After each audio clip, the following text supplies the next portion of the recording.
afternoon, good morning, and good evening, wherever you are in the cosmos. AJ Dodgestar, Intergalactic Mercenary at your service. And I forgot to hide that and then bring that back up. There we go. Not Pokemon. Gunpla. Gunpla building chat. How y'all doing? Gonna continue the Master Grade Aile Strike Gundam. Which, of course, we ever had. We have our arms and shoulders. We now have pilots. Fully done. Because we painted them last time. I did top coat them. Oh, mute the background music, that helps. I did top coat them last night. The matte top coat. And I'm not sure how well it shows up on camera, but I did put a little bit of gloss varnish over the visors, which I feel like it's not that noticeable. But they look pretty decent. Also feel like it's out of focus again. If I'm here, it's in focus. If I'm here trying to show you, it's out of focus. Yeah, this is the focal point. Moo and Kira. And then also their standing ones in their uniforms. I went back over with Moo because we used like the sand gray, I think it was before, on like the sides of the uniform and the rolled up sleeves. And then was rewatching the first few episodes of Seed. And I was like, oh, actually, it's a bit darker than I thought. And I was like, actually, that looks kind of like the gray-green, but like a lighter version of it. So I took my gray-green, which I used on Future Demi Trainer. I just mixed in some white to make it lighter. And went back over it another day. 2 nights ago, I think. And yeah, not perfect, but a lot more, especially from a distance, more obvious to see. What I should do is get these off of the sticks. Because we don't need one sticks. Plus, one of these little pilots are going inside. I'm probably going to put Moo inside of it. Because I'm going to get the freedom for Kira at some point, so. This is the only mobile suit mover pilots. Well, with this outfit. So we got Moo Flaga. Kira Yamato. Ooh. I've got a little bit of paint on that peg.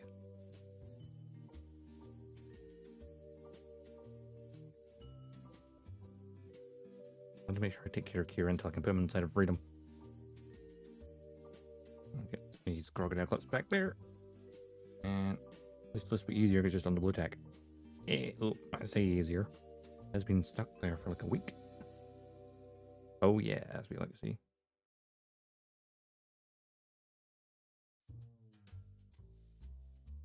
The underside, very sticky. Some of the residue. But that said, around the edge, looks fine. And you'll stand up. Most importantly, you'll stand up. Now Moo, I might have to touch up his base, I think, because I stuck him a little bit thicker on there. There's probably like an edge where there's no paint on it. Possibly.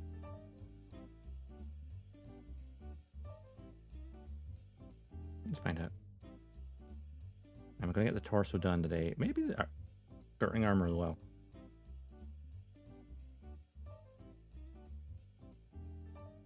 I thought this is part 4 because normally when we're doing high grades, we're usually done at part 3. Sometimes 4.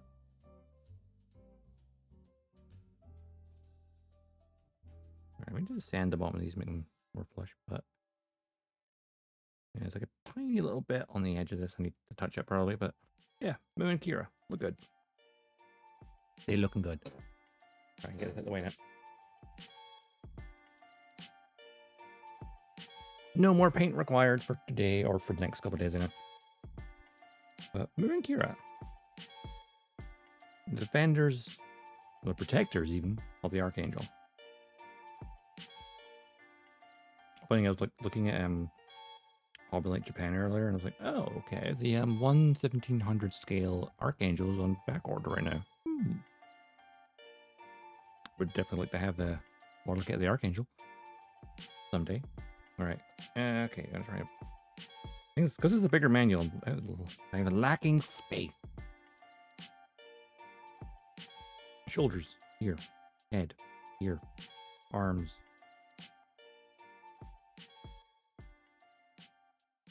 Mu and Kira. We can like stay there for now. As well as the piloted versions. Pop you there. A little jar for the nubs. There it is. Alright, let's get a torso, because like literally at endpoint stage 1. Putting the pilot inside. I'm gonna take a wee quick drink of water first.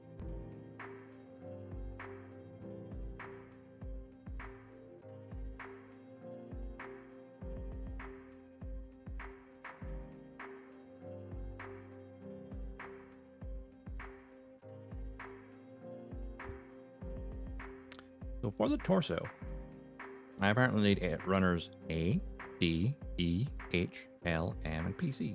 Well, I can't hold it. Here's runner A. You know, I'm gonna get them all at the main box, put them in the lid of the box, so that way I know which ones I need. Don't need B currently. Don't know. Oh, hello. PG name? Hey, thanks for the follow. Does PG stand for perfect grade? I think for all the runners I need right now. M? I do need M. Don't need H? No. Oh, I do actually need H. There's a tiny bit of red I need from that. Don't need B. Well, yeah, well, thanks for following. Welcome on in. E? No, don't need G.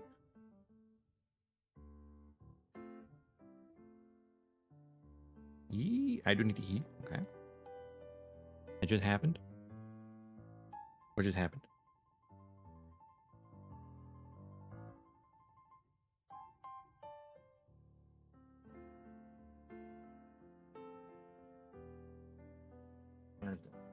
Oh, the polycap, need that.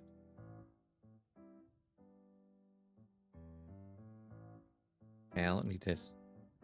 Okay, I think we need most of the runners. Perfect grade just happened to time. Ah, nice.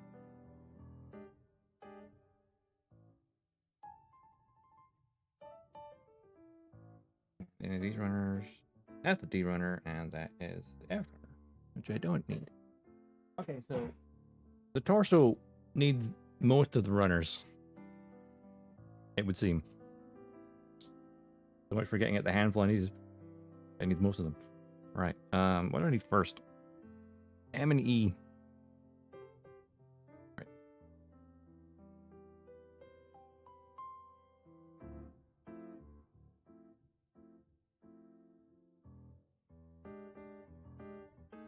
That's E. That's 8. We need H right now. That is M. Okay. How you like the build? You know what else is on master grade, so it's like taking me a little while. But I'm liking it. I've always loved the strike ever since I first watched Seed. Like the very first Gundam show I watched. But I've also had fun, because last week we painted up the pilots. I'm very pleased with these. They're so tiny and so difficult to paint. But like, from a distance, it's like, hey, that's Kira Yamato. Get up close and you go, ooh, it's a bit messy. But you're not meant to get really close. That's 1/100 of the scale. Is the E runner? If I need number 7 off of this runner. What do you think is going to take me a little while to do? This is like the 4th stream I've done with this. Because, well, last week was painting. Cleaning up the master grade SD Barbie. Ooh, nice, nice, nice, nice. The master grade SD Barbie Barbatos does look good. I might grab one at some point. Number 7 on this. Oh, there it is.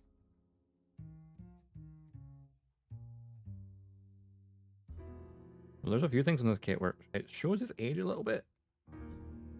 It's like a 10-year-old kit at this point. Well, more than a 10-year-old kit now.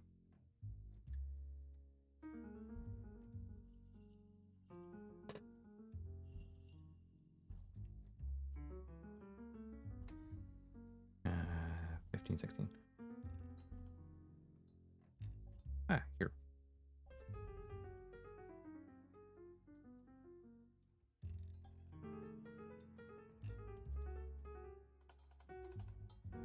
I have not get home to start. Ooh, what gets that? What's next on your list?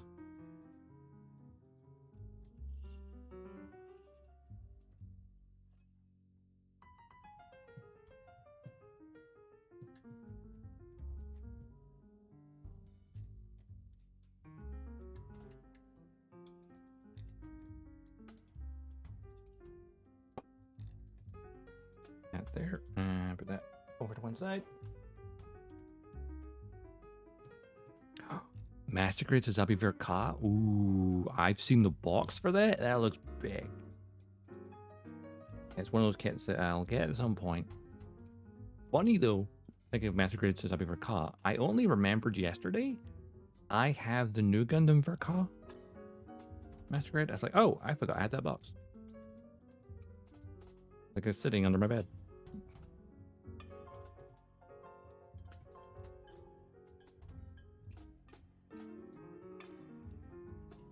I need to maybe build that something this year, maybe.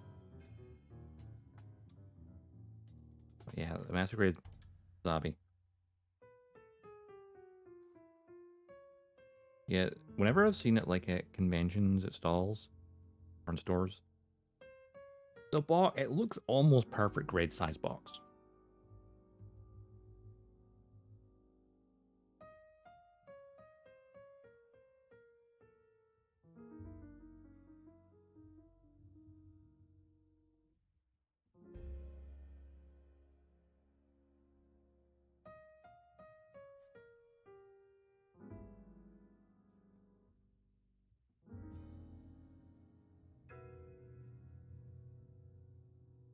Almost as wide as the perfect grade charge I could do. Yeah. It is a big box. I feel like how the real grade New Gundam and Sazabi, their boxes are almost as large as Master Grade boxes. Like they've got the same footprint, but not as deep.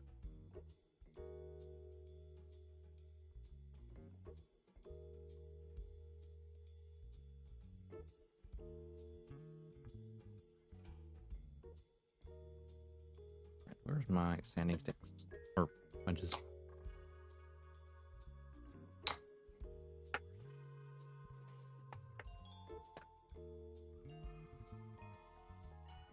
There we go. Grab that. That. Probably grab these as well. For good measure. Where's the bits I cut off? I need to get them out of there as well. They're just hard to get out because they fall down inside the box. There we go.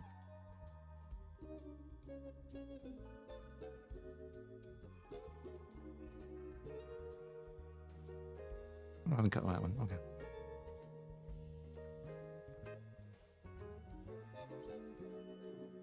Okay. Less the marks. Ah, that sucks.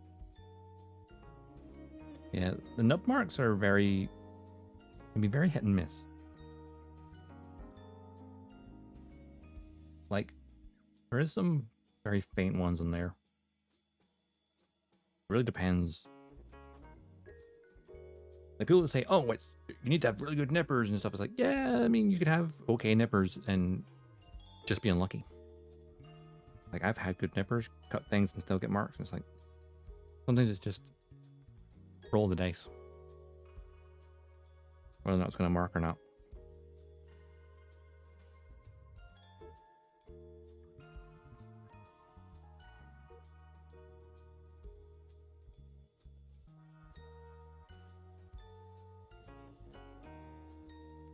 Move that for a bit. There we go.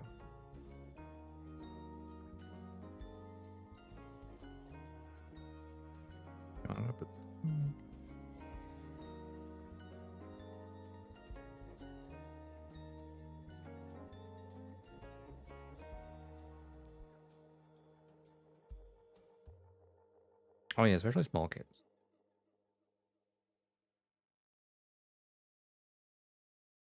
Often it really depends on like where the gate is on the part, and then how thick is the gate?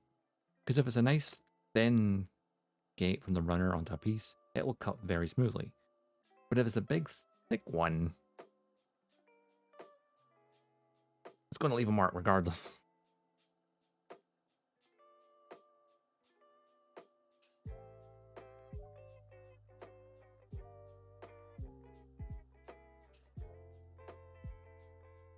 Also, it's similar to the HG aerial in terms of size. Oh.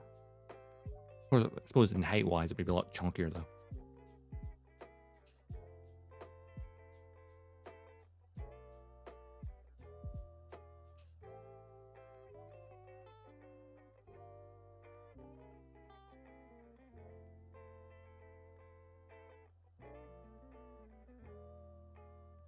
I want that, as well as the barbs.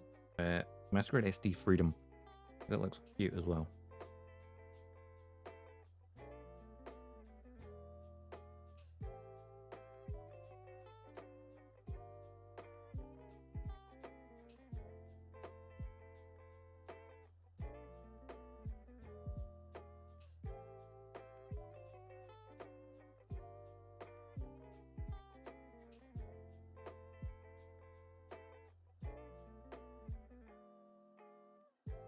That part there should be good. It's going to be internal, so you won't really see it. Have these bits. I think that ball joint, I may as well do it at the same time. But where is the... no, there, and where was the other one? There. For the Barbie of the Freedom, that's fair. Everyone has their own tastes. So when it comes to the SD aesthetics, the barbs kind of looks... It suits it even more. I think that's a very roundish head.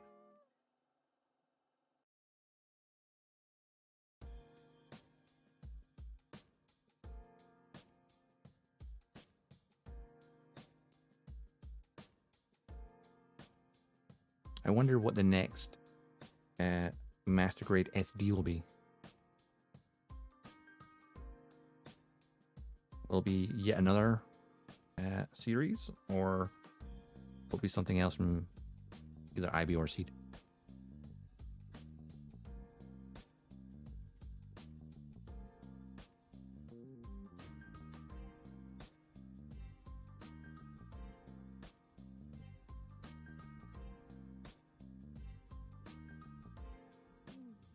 I actually haven't done anything from the OG Gundam yet.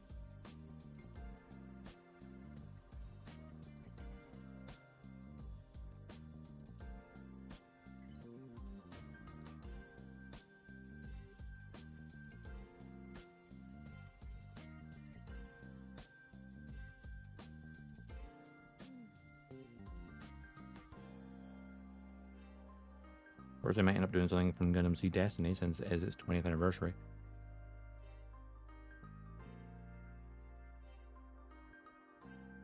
And there's a lot of anniversaries this year. I put up a Twitter thing the other week. But there's also the 30th of G Gundam, like 25th of Turn A. Quite a lot of anniversaries this year. The 45th of the original Gundam.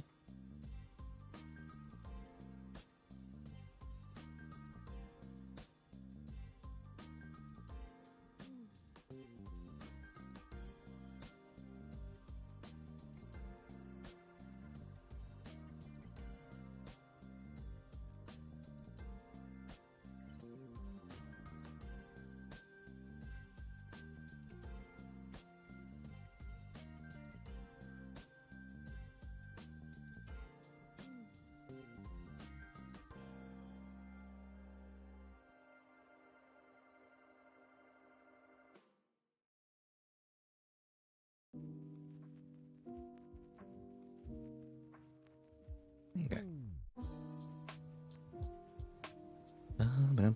Which way around was this?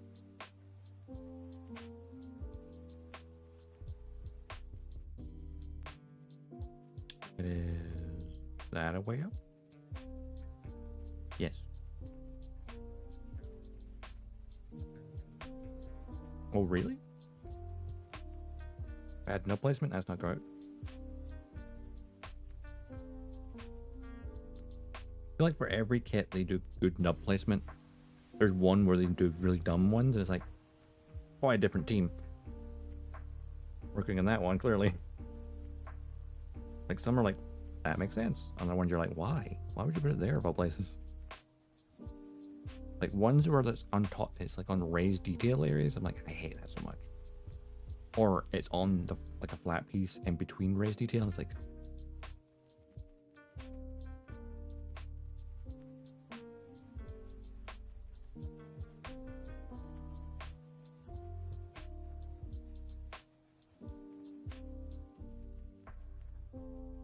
should go. They should. Put it like this. There we go. And I quickly sand off ball joint.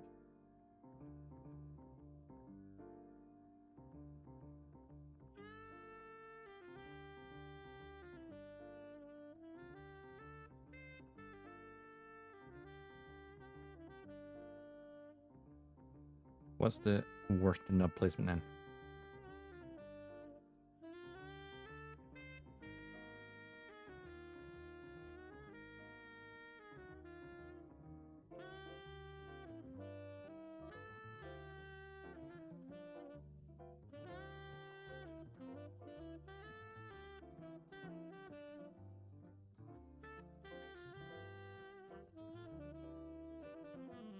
All right.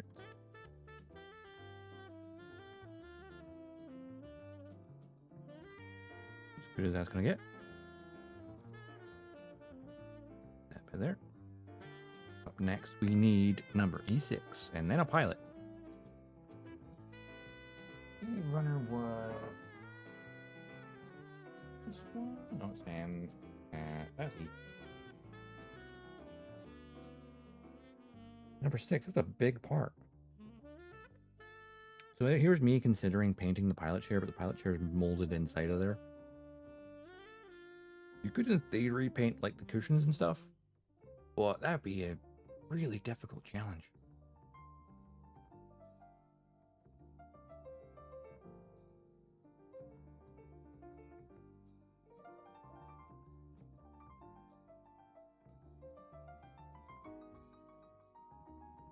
I'm half tempted to do it, but it would take a while to dry.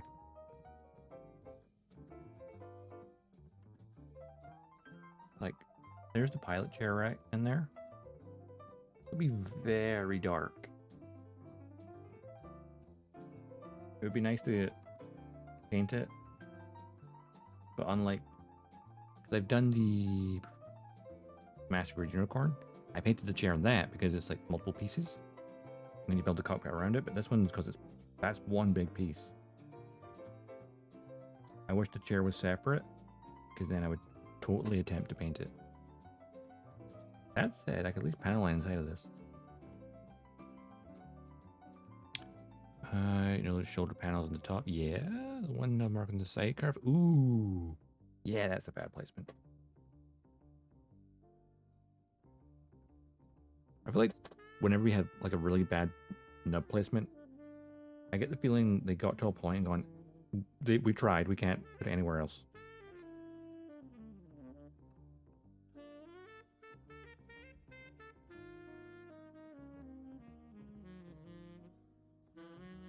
Which is a shame. I feel like Bandai's runner layouts and just their engineering in general is changing all the time. But you'll get like a good kit, a not so good kit, good kit, not so good kit. It kind of a bit flips back and forth. You know, something like the Witcher Mercury, which is a really great line. Or, oh, I don't know if you've seen images going around Twitter. But apparently the high grade Rising Freedom from the movie coming out soon has loads of color correcting stickers. And it's like, ooh. It does have a very elaborate color scheme, so that unfortunate. If that's the case.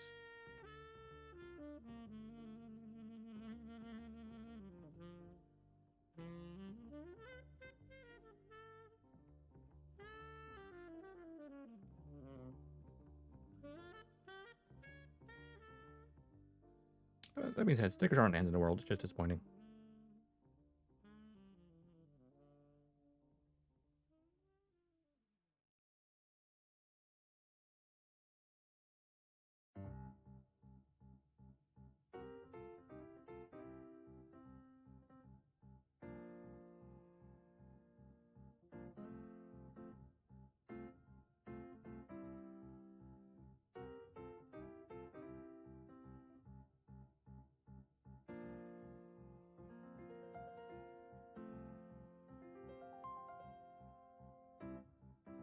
So thinking about the Seed Freedom movie, like, oh yeah, it may come out in Japan on Friday, on 26th. But if it's anything like Kukuru's Dewan's Island movie, like a couple years ago, it was like a 3-month wait until it arrived in UK cinemas. And even then, at least the ones up here in Scotland, got one single screening. And that was it.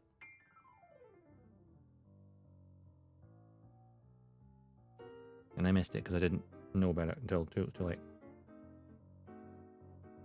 I didn't expect it to just have the one thing. I thought it'd be at least for the full weekend or something. No. You can't just some place that's weird. Yeah. I guess sometimes you have to compromise somewhere. When you think about where the nubs are and things, the nubs or the gates, obviously where the injected plastic has to flow through to fill up the part. So maybe that was the most efficient way to do it for them. Maybe.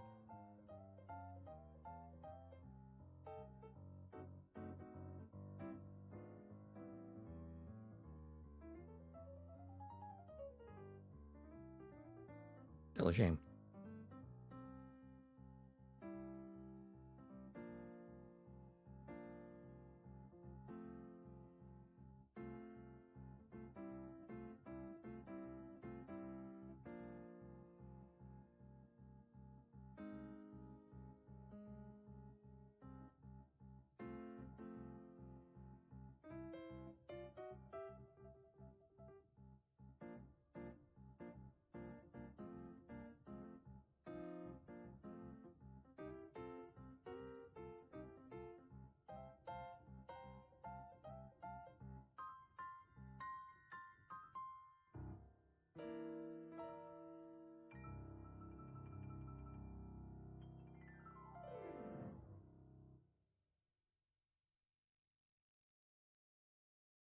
It was a thick one. Ooh. The rest of the panel doesn't get enough. Ah. Does it get covered by another piece of armor, though? If that's the case, then that's alright.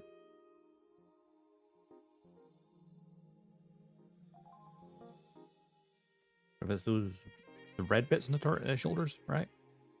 And yeah, that's not the best place for it.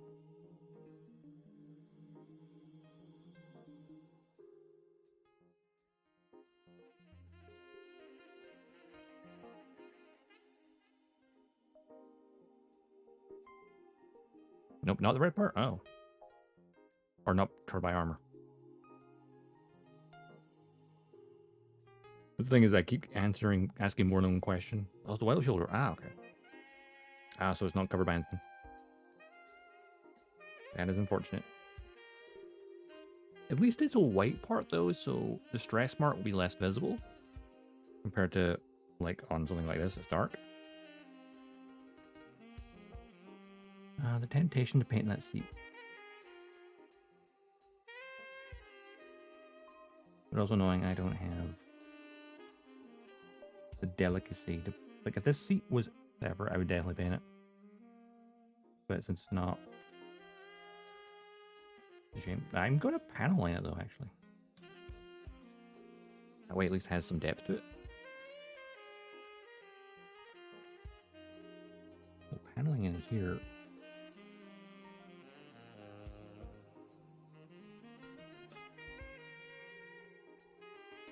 Be tricky.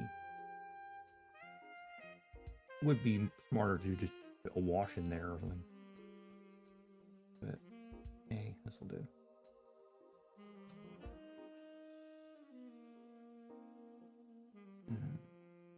Here. course, the cockpit hatch is going to be closed most of the time, so, you know, there's no point in doing this. No point in painting them either. But I did it because I wanted to.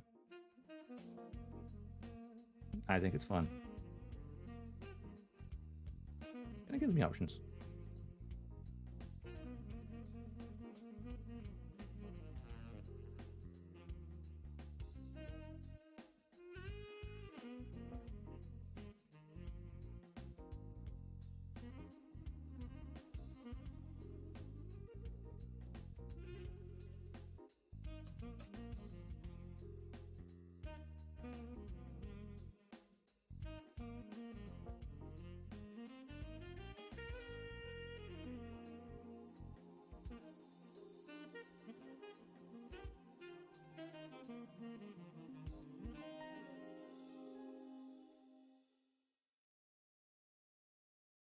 Lots of little details.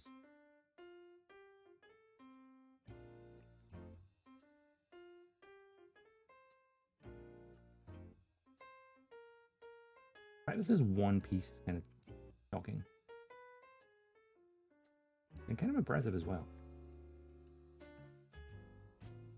That a mold could make that in one part.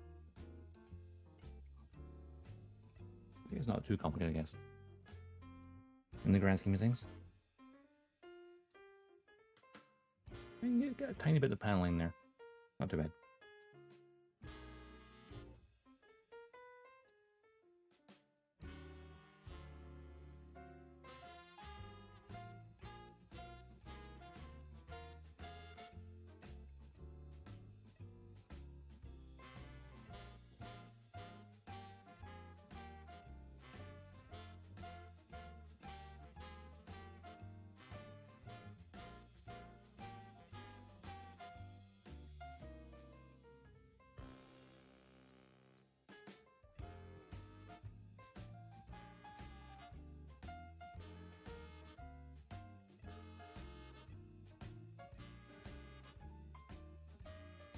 I love the fact that like these little pistons and stuff, which are going to be covered by armor, but I love the fact that it's there. If you wanted to show it in like a maintenance state, you have that option. I always love that we do that with master grids, because it gives you the option of, hey, you could have it with partial armor, with the frame exposed, and it's like that's just a cool option to have. I've yet to do that myself. Play it that way. I mean, I have my Master Grade Unicorn sitting in its MS gauge with the hatch open. I could totally take off some of the armor panels and, you know, have it under maintenance. I might do that, actually, think about it. Master Grade SD Freedom has a fun part of the small scale. Oh, the X10A on the head? Nice. On the head crest. That's a detail that's often missed, even on like the Master Grades. I think it's just that'd be that tiny.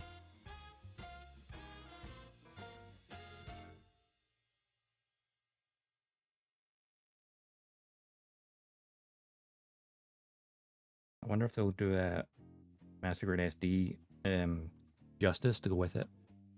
I think that'd be a logical thing to do. But it'd also be a logical thing for a Master Grade Gusion, Master Grade Laros, Bale, or Bile. We want to pronounce that.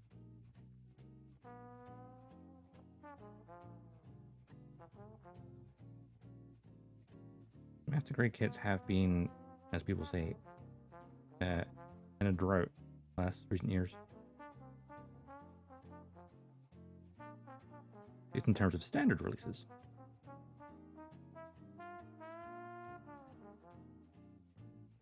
The bandit's definitely going strong.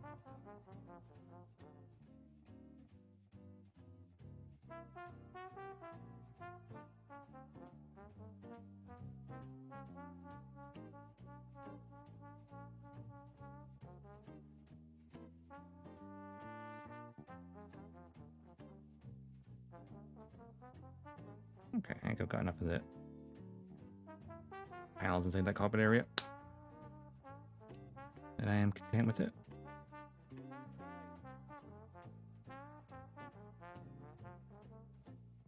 That is true. thanks to the proportions, you can easily do all details like that. I also like, I've seen the images how like the eyes are layered, so it actually looks like the camera's underneath. I like that. That is enough reason alone to get any of those kits.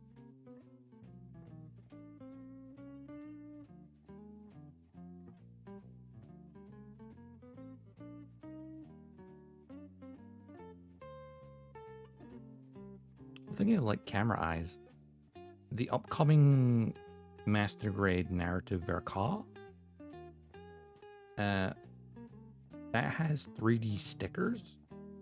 So it's like multi-layer stickers that kind of mimic the eyes, cameras, apparently, from like the preview images. Are the eyes though were different? Ah, let me take a closer look at that.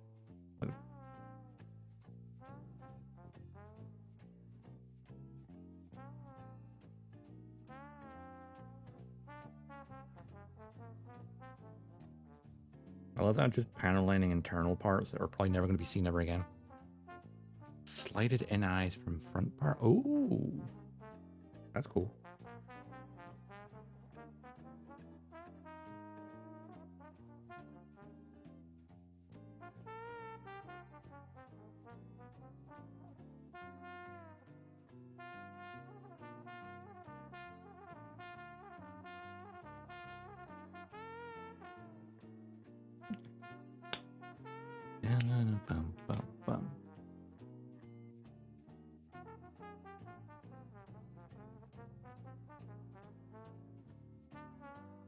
Sounds fiddly. Right. Kira, the original pilot, or Mu Flaga, the last pilot of the strike. This could be Mu, because I'm saving Kira for the Freedom. Freedom's easy because it's layered. Ah, okay. Freedom came first, didn't it? Okay, now to get the pilot actually sitting in properly.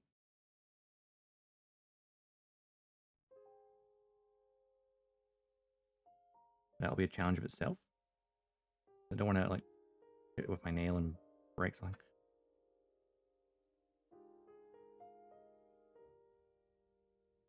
Actually, I'm going to sand the little nub because, or actually no, yeah. Because also I've got a little bit of paint on there and it's thickened up a bit.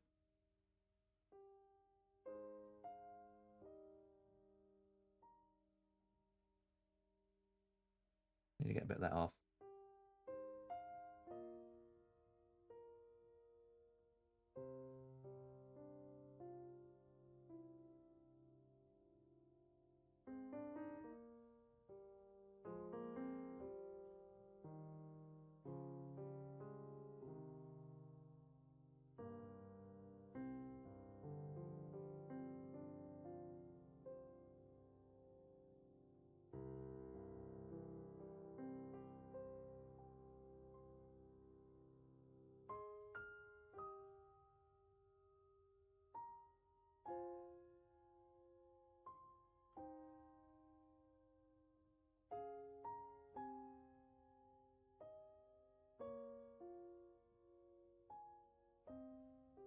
Realizing what I should have done is like mask off the bag before I clamped it.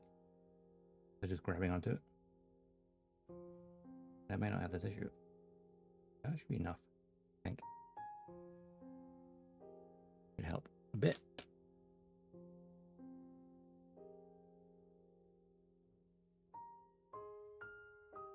Or it's more simple head, but more details in the body. Ah, I suppose it has all the pistons and stuff, which will look really cool at that scale. In that style.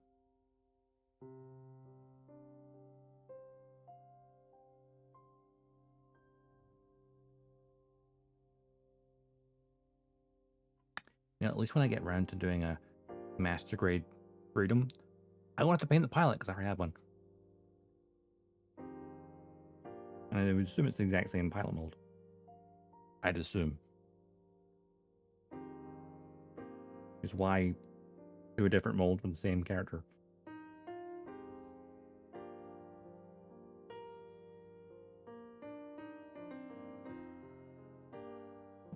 Flaga. You want to go in the pilot seat and stay there.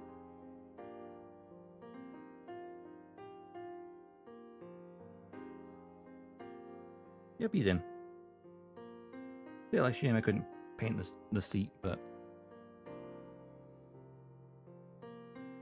you know what I really want though is I do really want to get the perfect crit of this, because that would definitely paint the seat.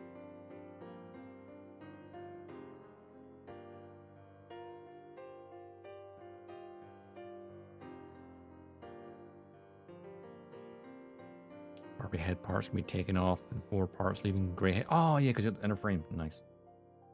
The Gundam frame. Something I like about IBO is you have the Gundam frame, and then on top of it, it's pretty much just customized.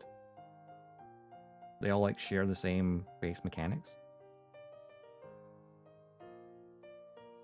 Which you'd think, well, most of them do. Some have slightly different frames. But you think with that shared inner frame, would mean they get the master grades? I mean, like, come on. And you could easily make more master grades from IBO. You just need to swap out the armor, right? It should be that easy, right? Right?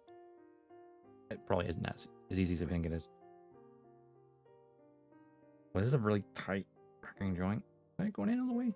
I can't quite tell. Oh, I see how this works. Okay. Yeah, I can need to file this down a little bit. It's a bit too stiff.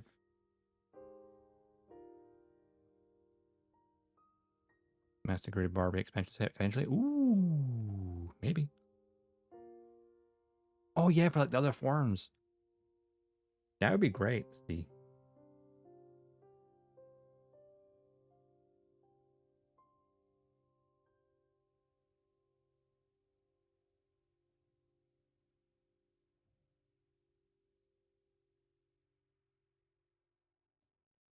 I wonder what this says here. I can't quite tell. My ability to read Japanese is not good. It's funny because, like, I guess 2015 onwards, kits have both English and Japanese.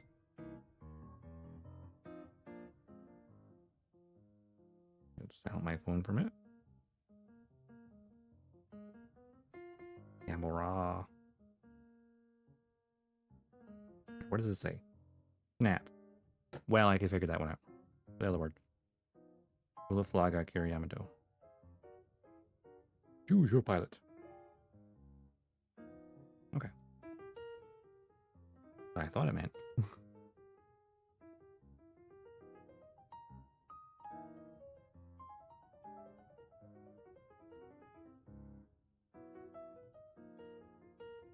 Something says snap, and you want to be careful you don't actually snap it. Oh, there we go. Use gravity on the desk. All right, so that clicks in there, and then this rotates under. Click on that. Oh, that becomes the ab crunch. I see. And this becomes where the hip, or the waist. I see.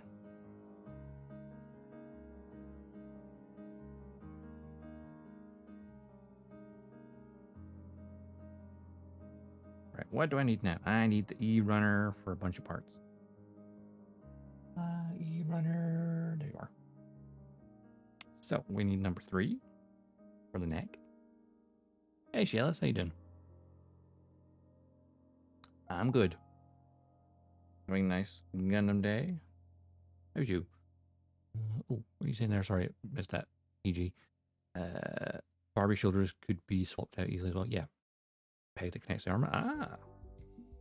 Yeah, so like the alternate variants of the Barbatos would be cool to see for the SD.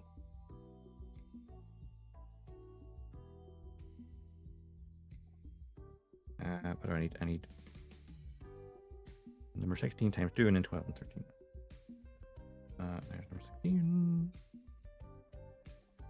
One thing I have noticed with this master grid, and anyone else has had a different master grid, is how glossy the mechanical parts are. I feel like they're normally not that glossy.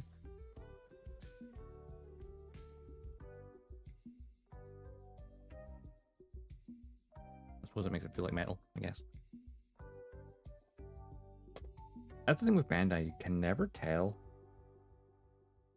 Like,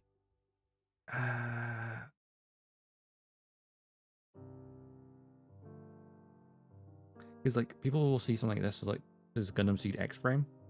So this was originally on the Dual Gundam,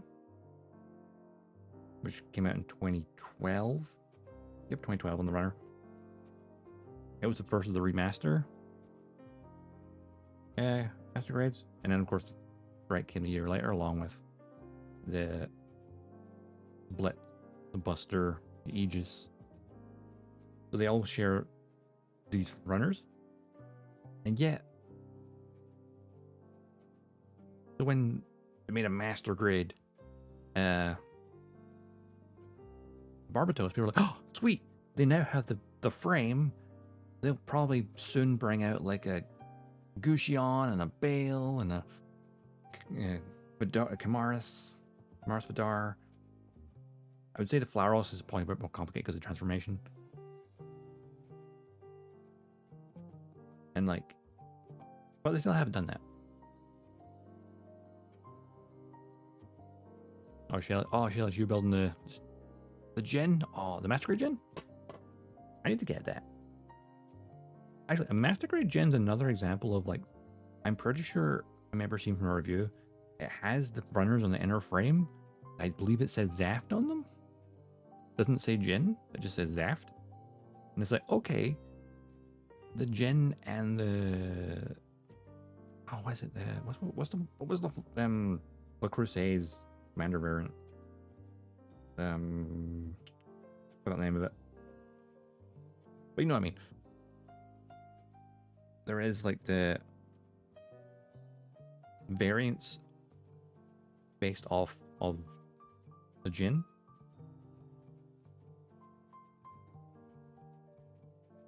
That, okay, well, they have the frame, they just need to swap out the armor.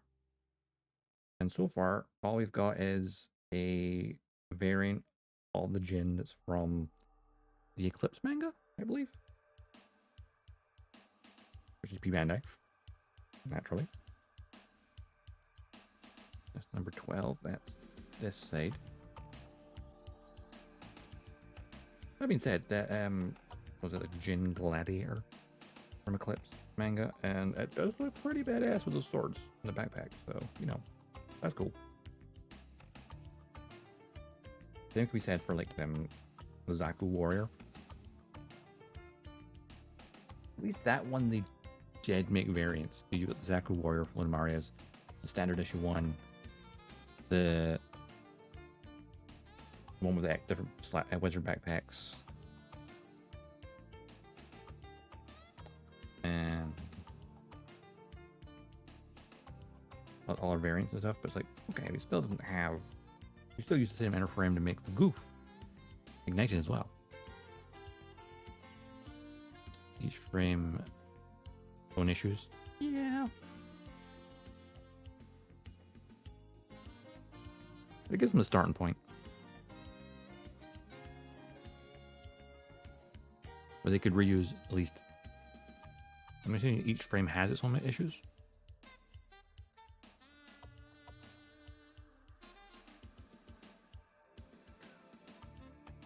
That's what you meant to say.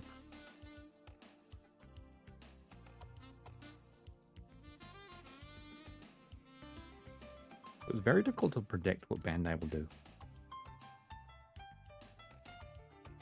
And even the Chimera from Metaverse has a runner in it of the arms that says Psycho Gundam Mark II 2024 on the runner. The Psycho Gundam Mark II high grade does not exist currently. So people are all saying, okay, by the end of the year, we'll have a Psycho Gundam Mark II kit. That's the reason that would happen. What if it didn't? That'd be weird.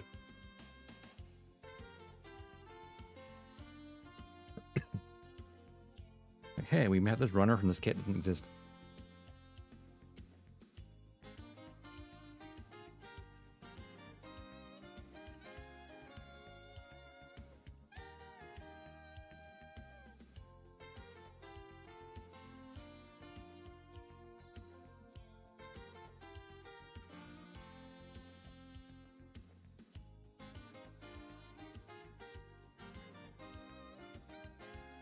Ah, the Jin and Zaku Warrior had two runners the same.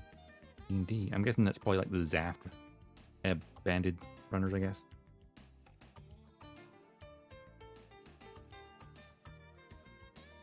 If they can do that, then surely they can give us a Goof Ignited as well.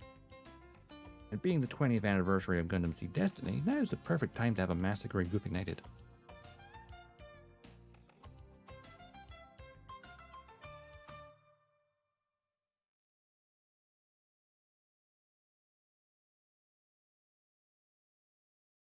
So if they do that, the question becomes, okay, are they going to do a standard issue or Heinz bright orange one? Or it'll be Heinz version comes out and then the standard issue is the Army Builder one. As it where would be the P Bandai, which would be weird.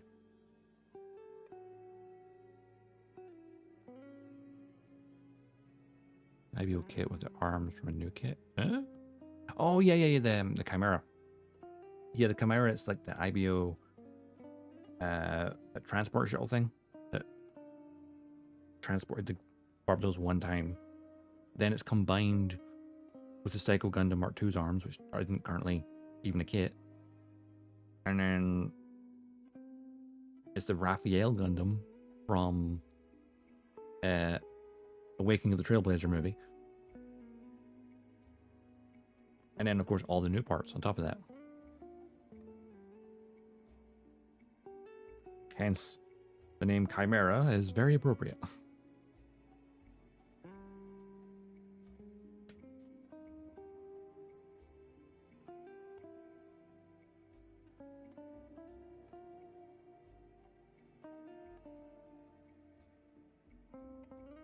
Probably not a kit I'll pick up, though, because it is large, and I didn't care for it in the anime all that much. Cool looking, though. But the Psycho Gundam Mark II? Maybe.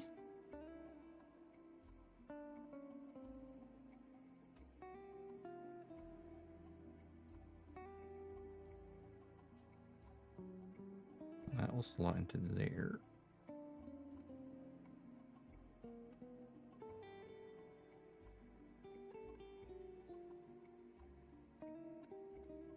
Keep that separated as left and right, if I can remember.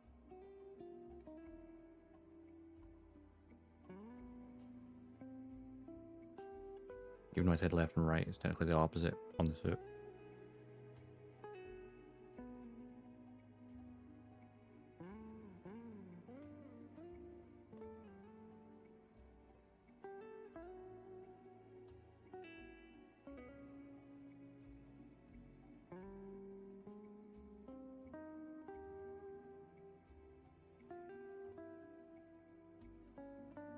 Works as intended, yeah. Some things work as intended, some things don't.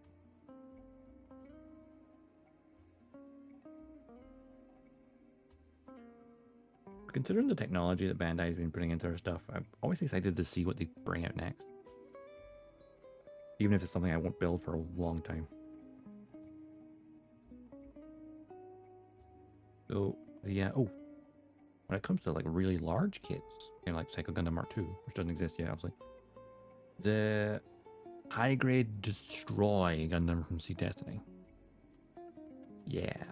That comes out in March in Japan. What if I get it for my birthday in April? The High Grade IBO frames aren't the best. I've heard they're very loose. I've yet to build one. I do have a Barbatos High Grade I've not built yet.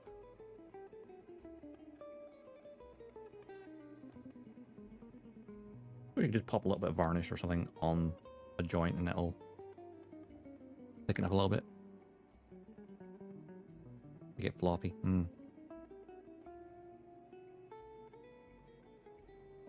I need to build my Barbatos at some point.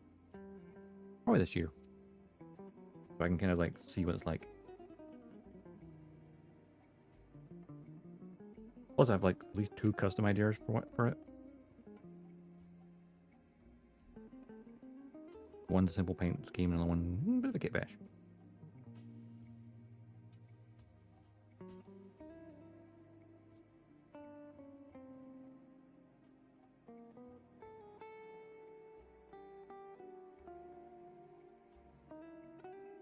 Active room, you can glue the frame part on the body.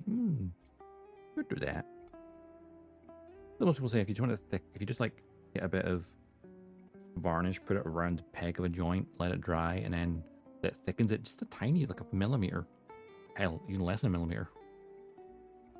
Just enough to kind of make the joint not floppy.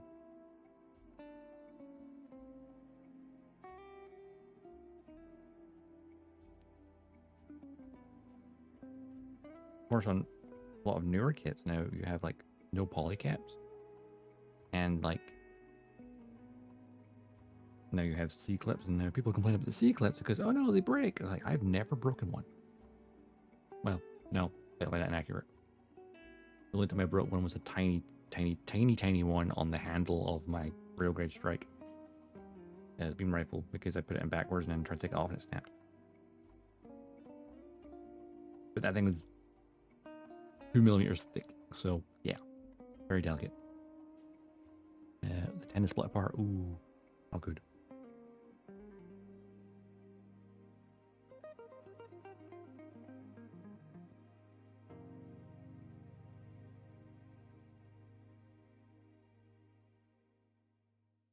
I wonder what new IBO kits they'll bring out.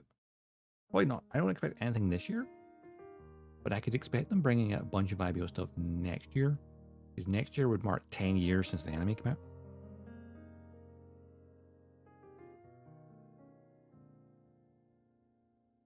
And it's probably when they'll bring out the Outer Hunt anime or movie, if they shut down the mobile game. They're bringing it as a movie instead. Salvage the animation.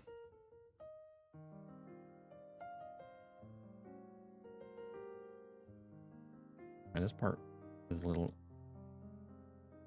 uneven.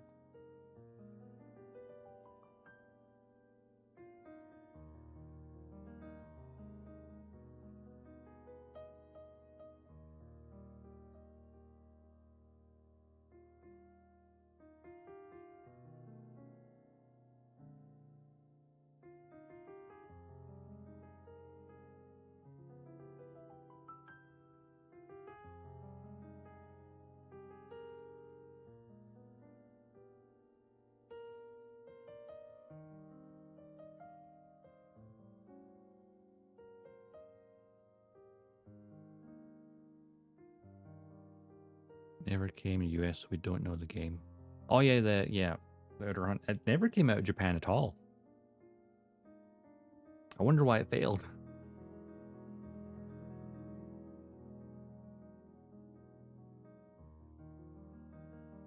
I mostly know it just via like videos that people uploaded. But most of that, like the IBO kits that came out high grade wise in the last couple of years, were all tied to that game. Like the Haraboshi and stuff.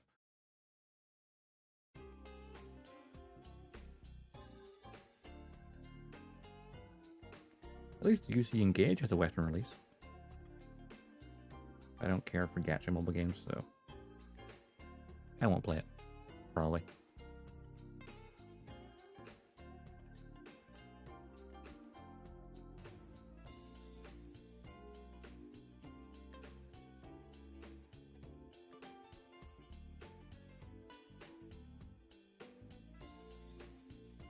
Oh, quit bothering with that. That part's gonna be pointing downwards.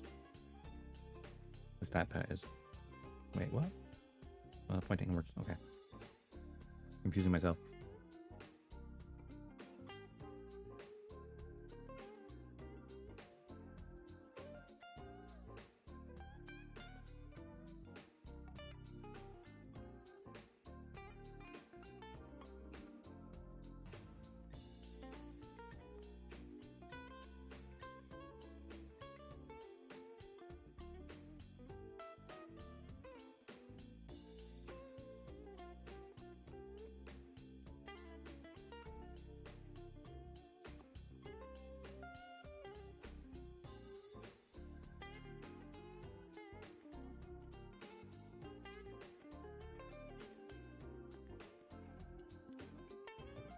be facing inwards, but I think it might be visible when you're moving it. Like, I don't sure if that's like an uneven surface. Is that visible? Hang on. Yeah, there we go. Let's see. Okay, I'll have to do, I think. Now that bit, on the other hand, that's a more annoying nub mark because it's on the top of it. Yeah, a piece of armor will partially cover it up. Not completely.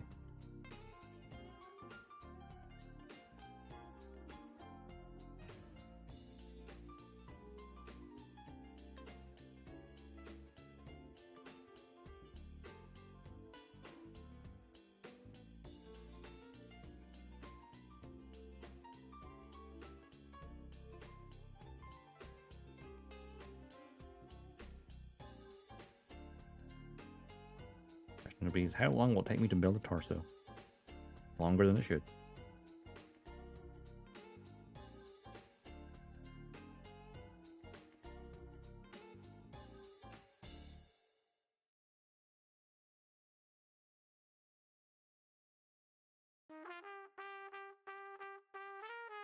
Of course, once we get done with the strike, we then need to start building the Metal Gear Rex. That was the community challenge that got completed last week.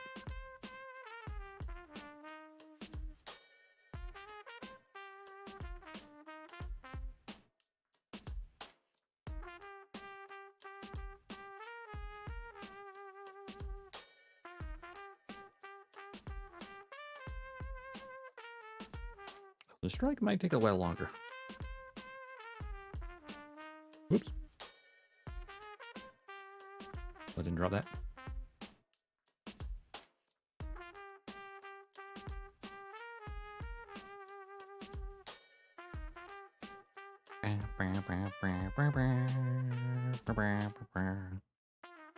Wouldn't it be good if I could just play Gundam music?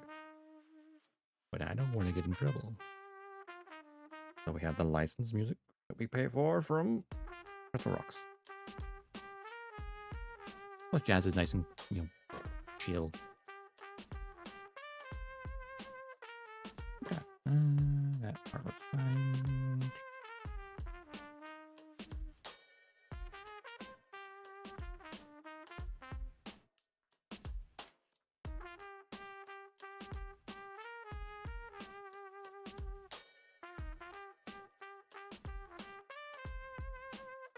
Ba-da-ba-dum.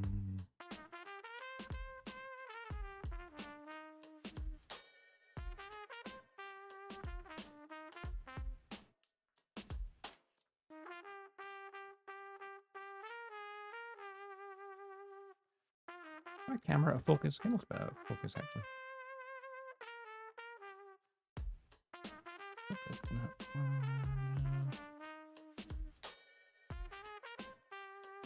Nope. Far.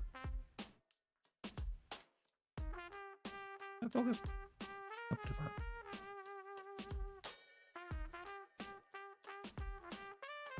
I mean, the autofocus doesn't work very well, so I think I can manually do it.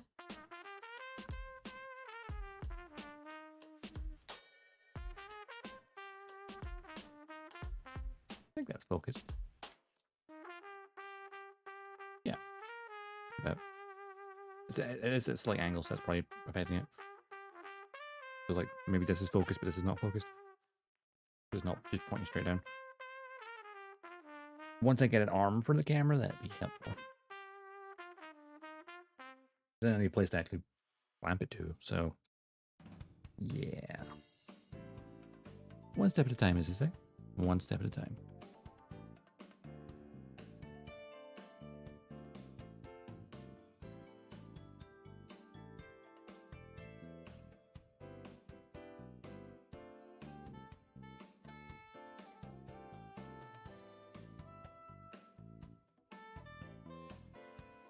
Are you throwing things by accident?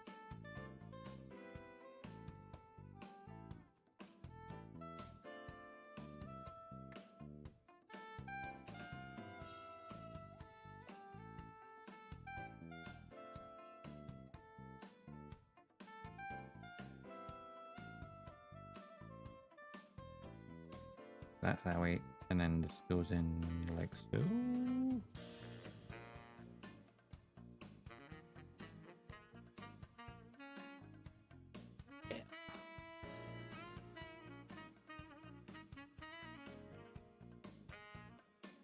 Come on.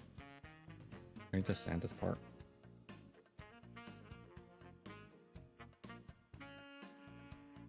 There we go. Doesn't feel all the way in. There we go. There it is. That's gonna be a very tight joint. I don't like that. How well can I turn this? Oh god, that is tight. Well, on the plus side, it'll hold its pose. I guess.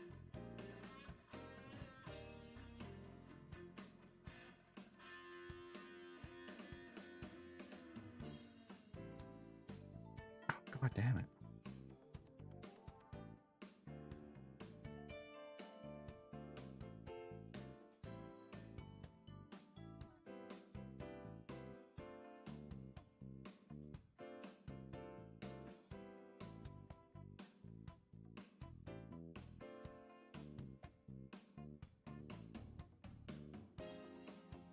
This is hard to put on because it's like, I can't just push down directly on it.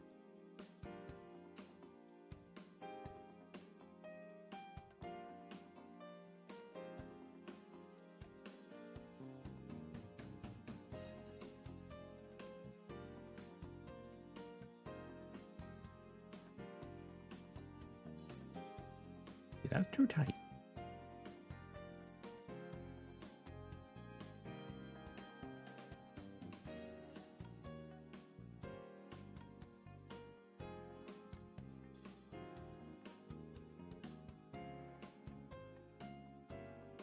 These older master grids, man, they're very dirty.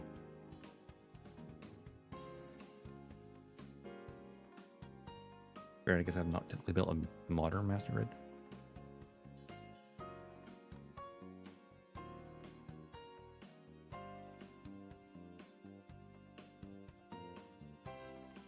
Oh, there we go.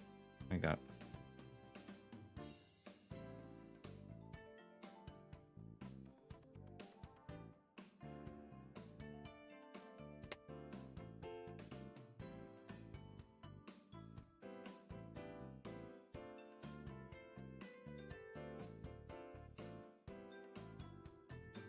I don't like how tight that is.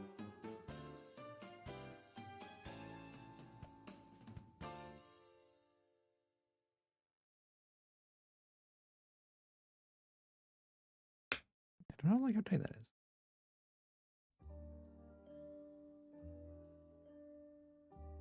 Well, at least I'll hold it pose, I guess.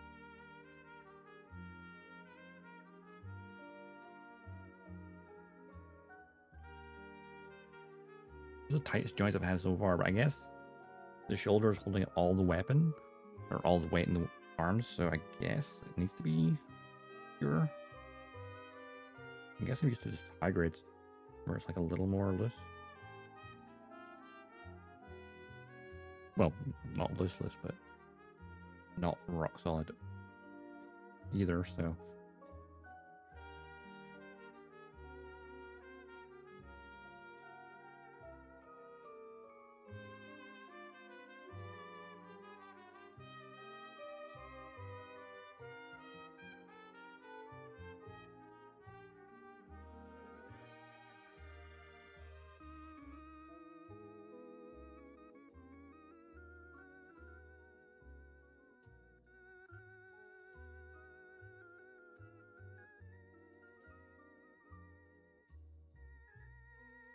I'm gonna take my fleece off.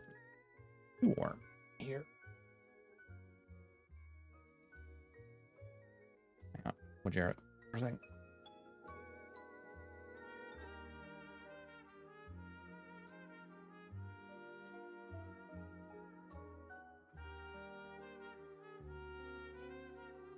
There we go.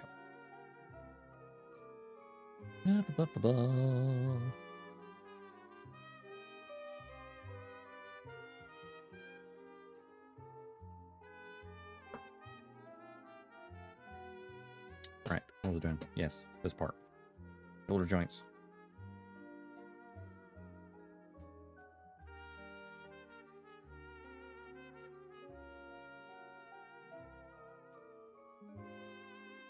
Ba ba da ba ba ba ba ba ba.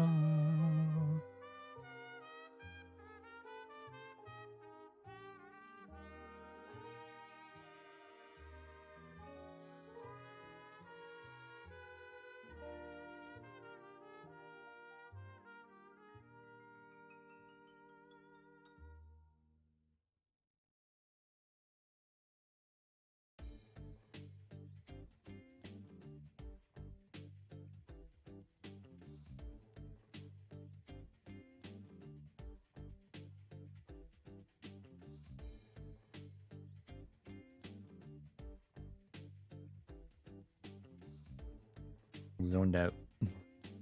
Sorry. I have a habit of doing that when building. It's just a very therapeutic thing to do.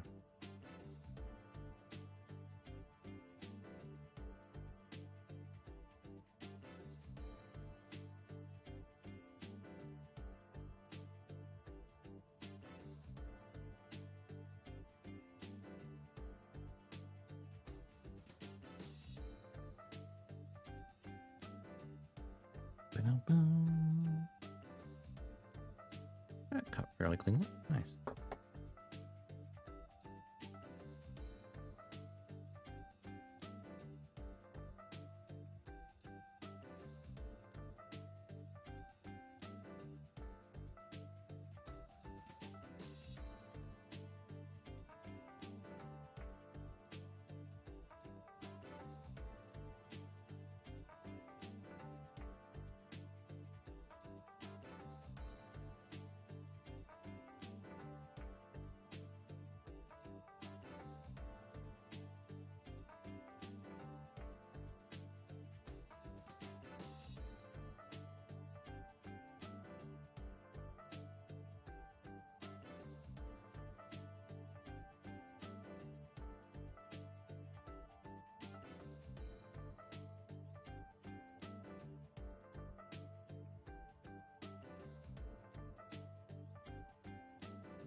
Why does something just get louder? What the hell?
Connect this way and back into here.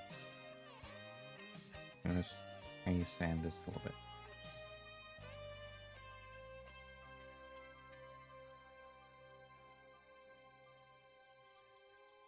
A tiny bit. Trying to loosen the joint just a little bit. I feel like it's a little too stiff for my choice, or my taste.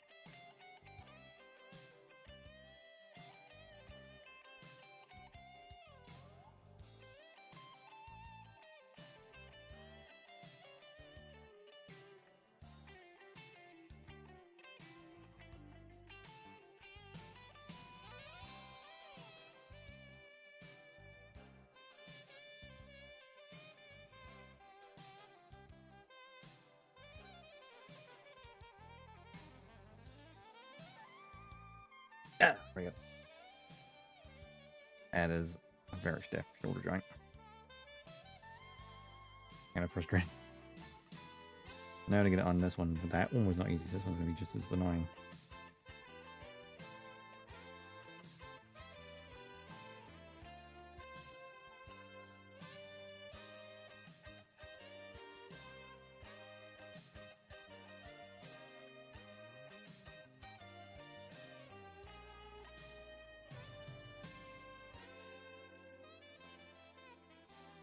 Like the opposite of the problem thing keeps being loose.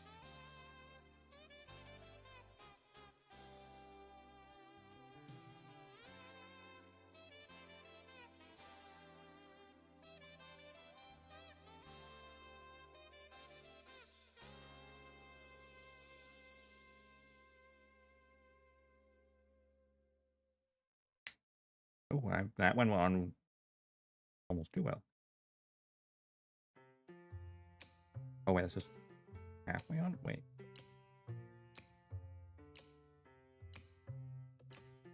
Did I sound out too much? Possibly. That one's a bit stiffer. This one's not as stiff.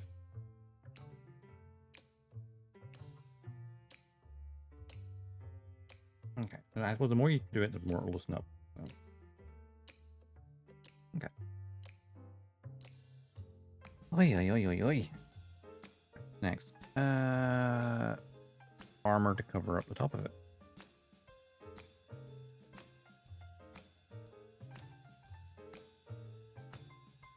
Number 15 and 16.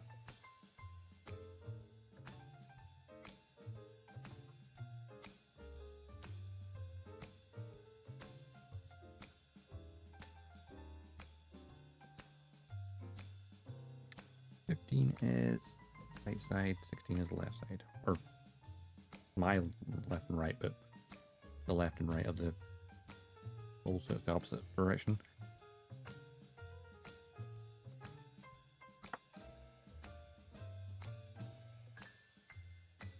Well, the parts I need right now.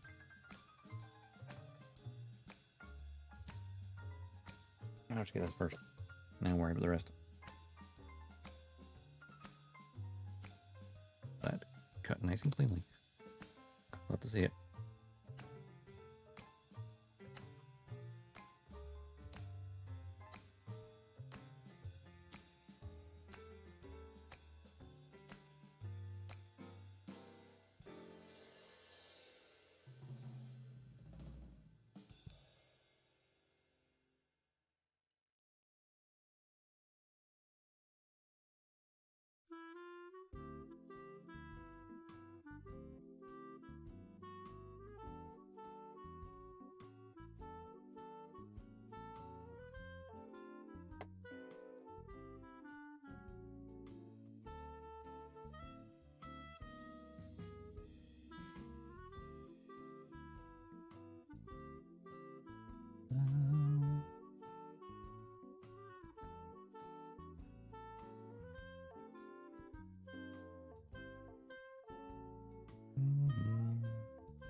Checking something.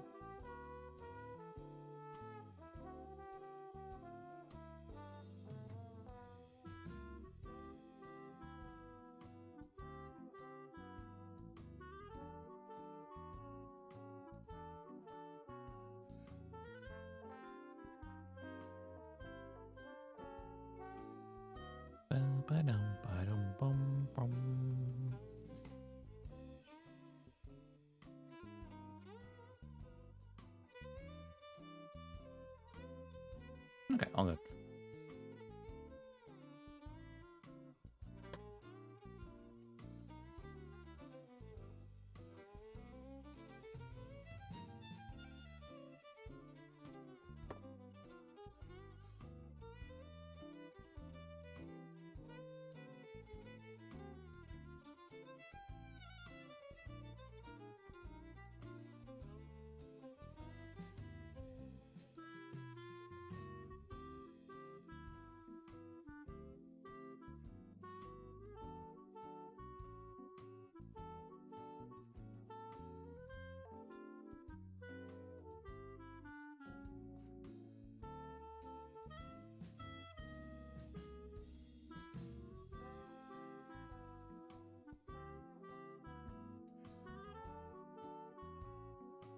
first bit of blue on here.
The comfort building, chill jazz. Does it get more relaxing than that, right?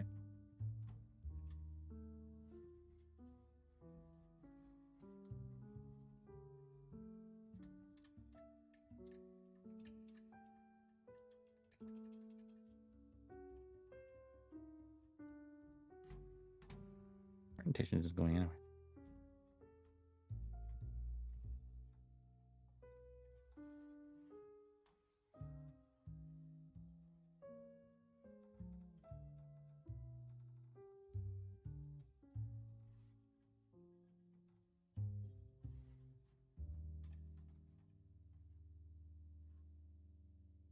Okay, the nub's not completely gone, but it's mostly gone. Mostly.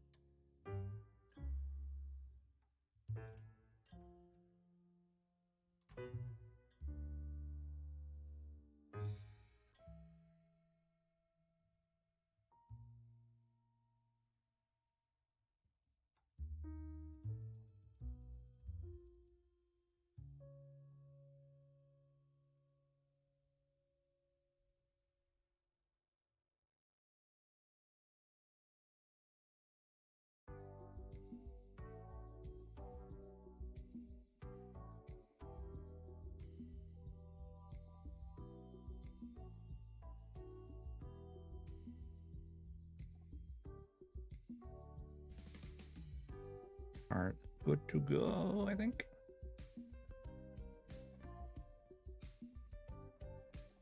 Alright, this goes onto here. I got clips from that part. Right? Yes. That goes to there, and this goes. Yep. There we go. Oh, I did not go on right. Hell.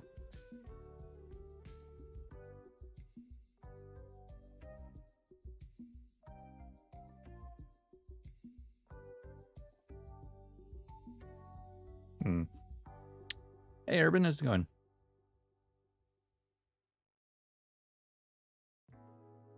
What am I doing wrong here?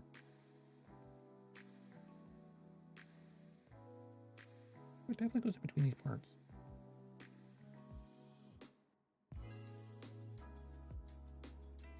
There we go, a bit more force.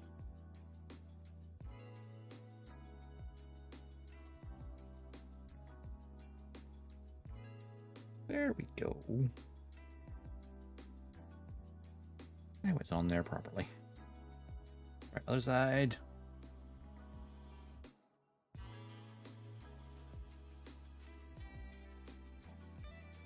The joys of older kits. I've been spoiled by all their modern G-Witch high grades. And modern real grades. They go together so easily. And yet this, so I mean, these joints, especially on the shoulders, are very tight. Good for holding weapons though, I guess.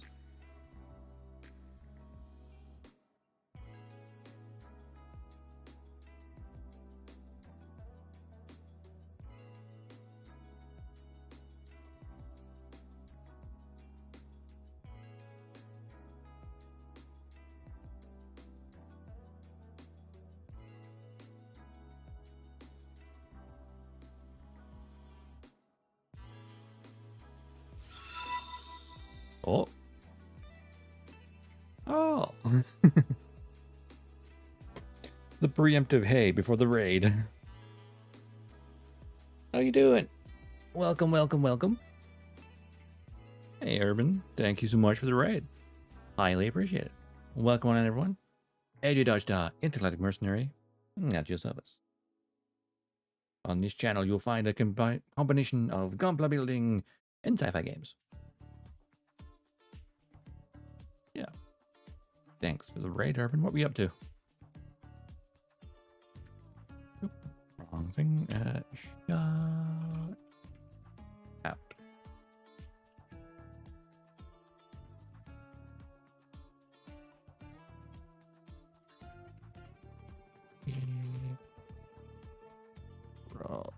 From the keyboards off to one side. There we go. Building third party. Gold-plated Barbie. I don't know why my wink's not working. We're trying to wink with the word third party. Am I blinking at all?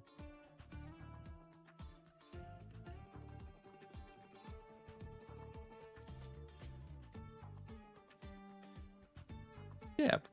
Bootleg, okay. That was bright. Bootleg. Tut tut tut tut tut.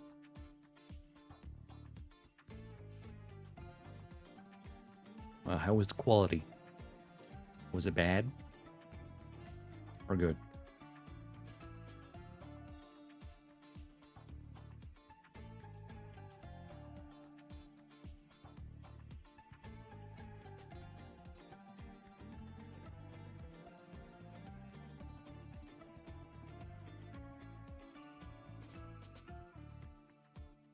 So far, it's shite, but yeah, that sounds about right for bootleg. It looks nice, but yeah. I always feel like the thing with gold-plated stuff, even with Bandai's own stuff, is hit and miss. Like, you can have that older gold plating they had, which looked like baby poo, and modern ones were like, actually, that's kind of shiny. That is a problem. Ooh, yeah. Not what we want. I mean, I feel like even this is well, 10-year-old kit. But these joints in the shoulders feel tighter than they should be. I feel like the more I move them, the more loosen up a bit, though. But they just feel very tight.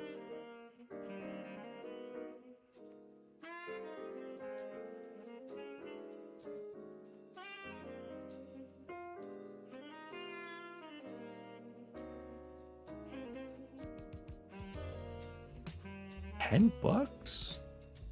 Not bad. Is it a high grade? I'm assuming? Or equivalent to high grade?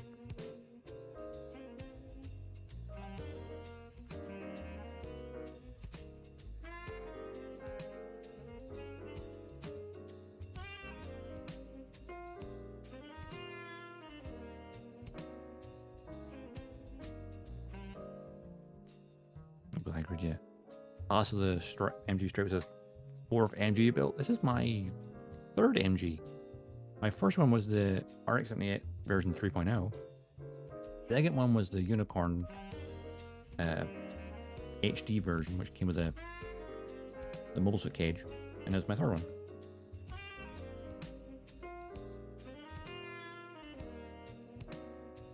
But yeah, it is solid. Like these, just getting those shoulder joints on was tough.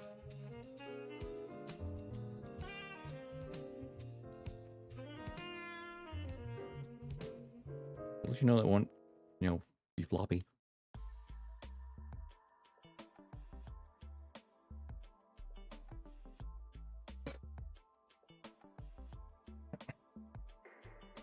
I remember when I first built my first seed in my jam. I remember them well. Nice. We stand seed in this channel.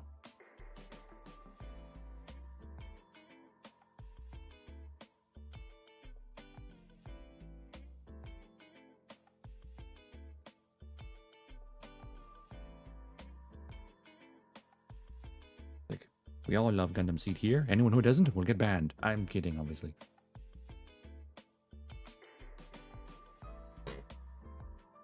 Everyone's allowed their opinions, even if they're wrong.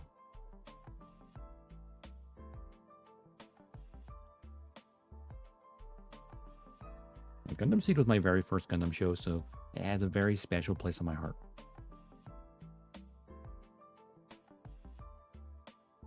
Flaws and all.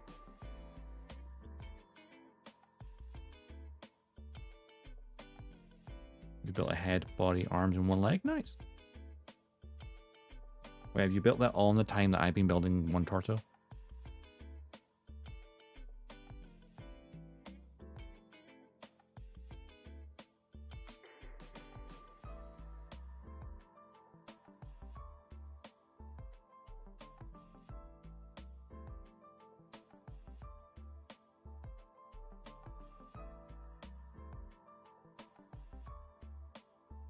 Close.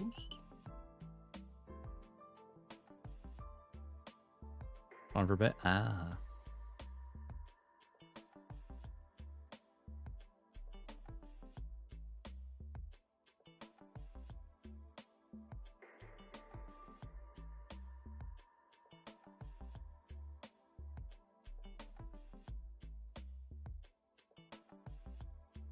Took 1 hour to build the damn head. Yep, that's relatable.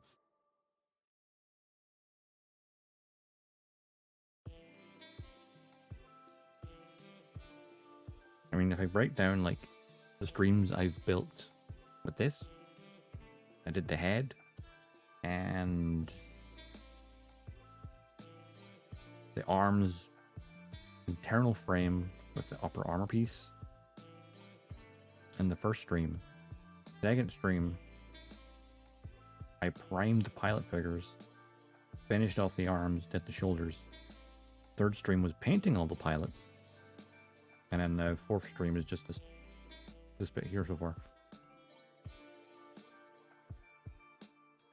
I am slow and methodical. Would fit be a problem? Was it sometimes the problem when you go plate something, it makes it thicker? So like things will like not put together so easily.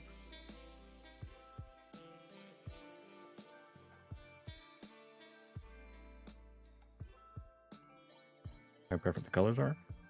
I mean, when they get the colors just right, you know?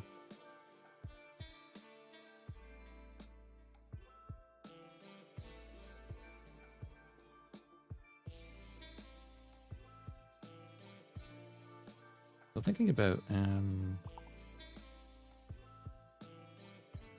almost forgot for a second, it was the gin you're building. Like the gin, from what I've seen in reviews of it, I haven't got myself currently. But like the only complaint I've ever saw about it was with the machine gun and how like the tip of the barrel on one side is hollow. For some damn reason on the master grade. It's like they forgot like, yeah, we're making a master grade, and then the person making the weapon was like, oh, you said master grade? Too late.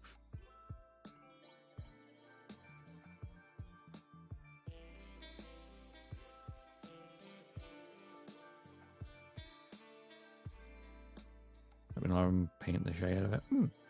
Not to strip the paint, the thingy off though. The plating. I suppose that's simple enough.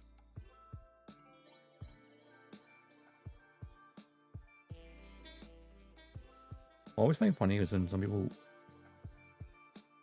like will say, oh, like the plating on like a certain special edition of a Bandai kit, and then people go, oh, you can just strip that off and paint it, and like, if you bought a special edition of a Bandai kit, you're not going to strip it off. Oh, the Aile Strike. Ah, okay. Yeah, I was tempted to. Well, I'm gonna paint. One of the things I do want to do is my Master Grade 3.0 gun, RX-78. I do want to disassemble that at some point and repaint it, and get water slides for it, because some of the stickers on it are not lasted so well, because that was one of my earliest kits, so it's not held up as well as it could have done.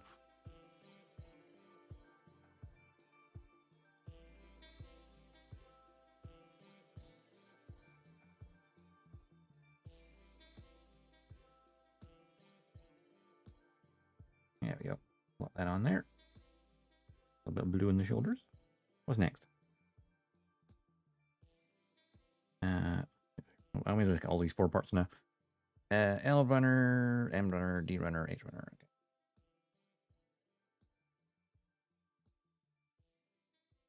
Okay. A, which I don't need right now. Which one's this? That's the E. Don't need that right now.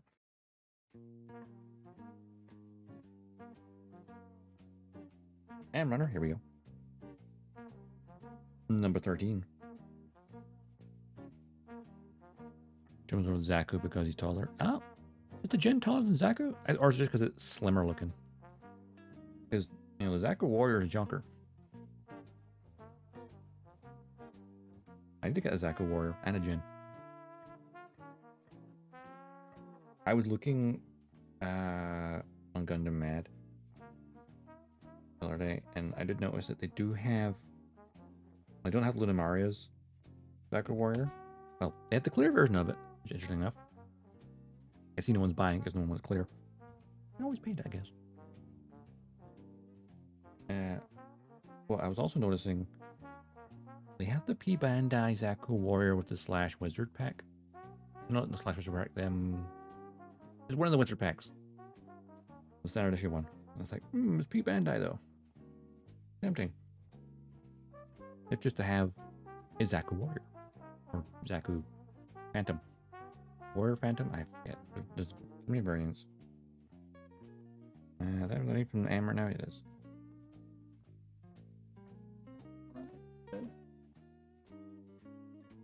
I'm gonna have to spin around because the box is like on my bed. L2. Easy enough to find another runner.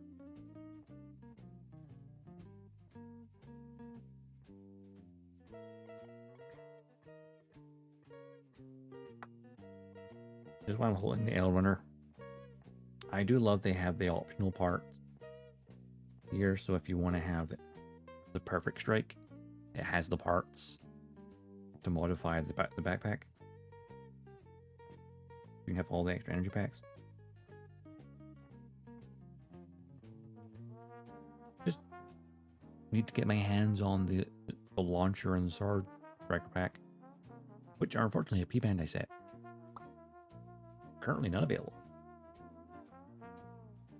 Unfortunately. One day. I get D10 H. I guess it's H. No, that's D. Well, look, I need D.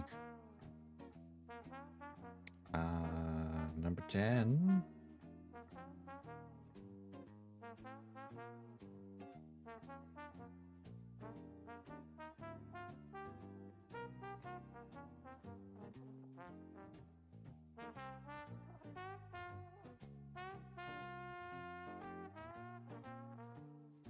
And H14. Well, that's the red part.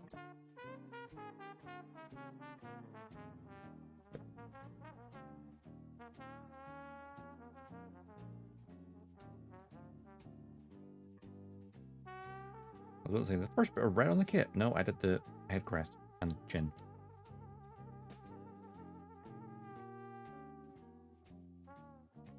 I'm looking forward to when I get to the Aile Striker pack itself, because all these big like multi-layering for like the thrusters and stuff is gonna be nice.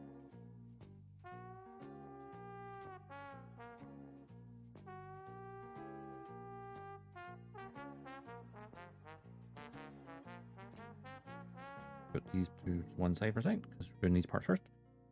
Let's get the neck first, I think. Well, once I put that in, Mu is forever entombed in here. You're like, why did you put Mu in it and not Kira? Well, I'm saving Kira for the freedom.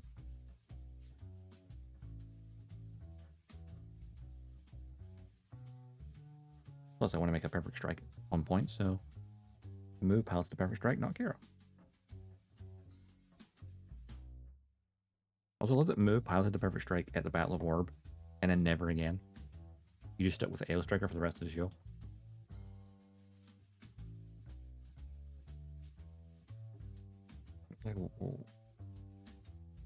only he'd used the perfect strike for the whole thing. But then I guess he wouldn't have had the shield for a certain moment. He had everything else.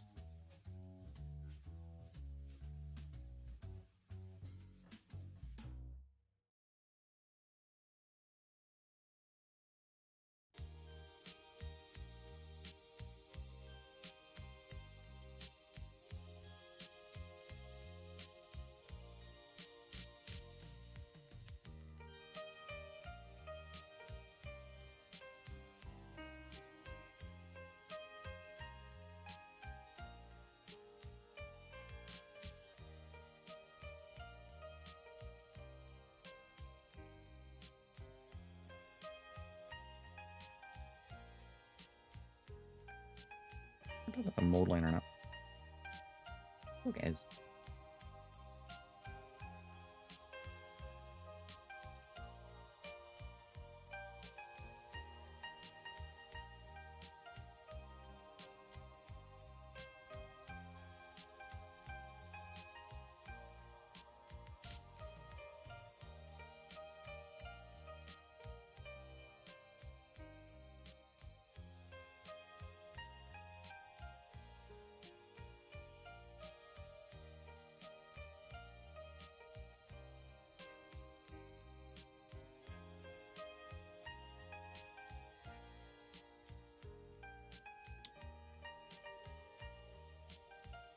Part is small and piddly. Well, not piddly.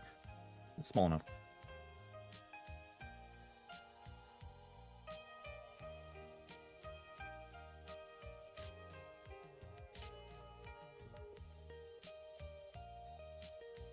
Notice it's definitely a mold line because I can see it on the front here as well. Actually, it looks really bad. Well, actually, no, that's not even mold. That's just flash in the mold. Wow, I haven't seen that in a while. It's mold flash. Or like a tiny bit of mold. A tiny bit of plastic went in between where the mold line would be. So build it up a bit.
Okay. Should be a Grievous flash or mold line gun. Ooh.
Okay, about the back of the neck. Decent. I mean, there's a tiny stress mark, but yeah, it is what it is.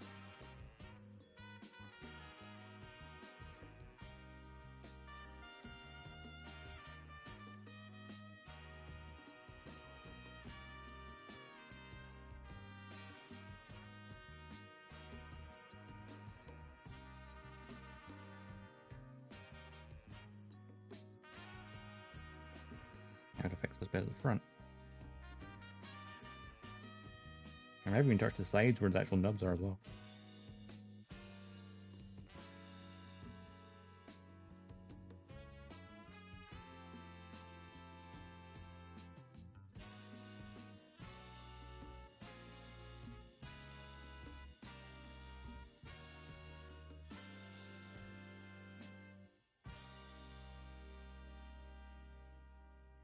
I'm just OCD about it. So, you know. Must make it look at least remotely perfect.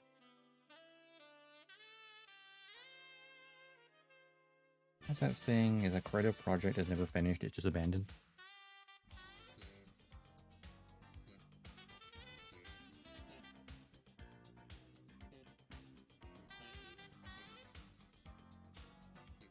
You get to the point where you go, oh well, that's done, bye.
It's okay. Need to decide it still, though.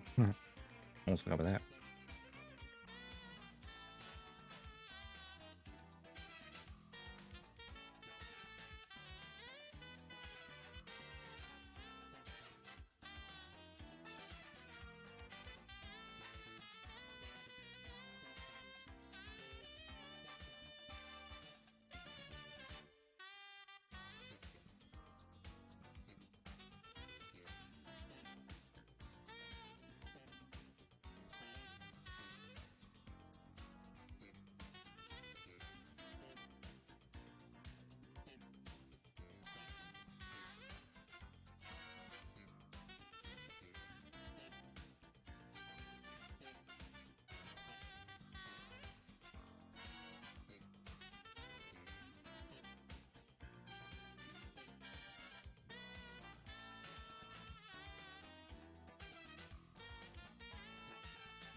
That should be fine, I think.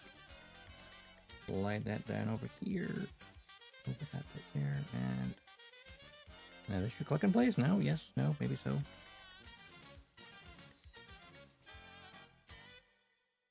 I guess at least a small gap.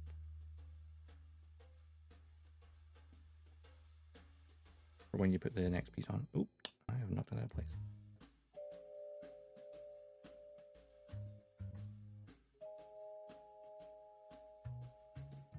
Oh yeah, because that place is later ready to. Yeah, maybe, possibly. Let's find out.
Wasn't what?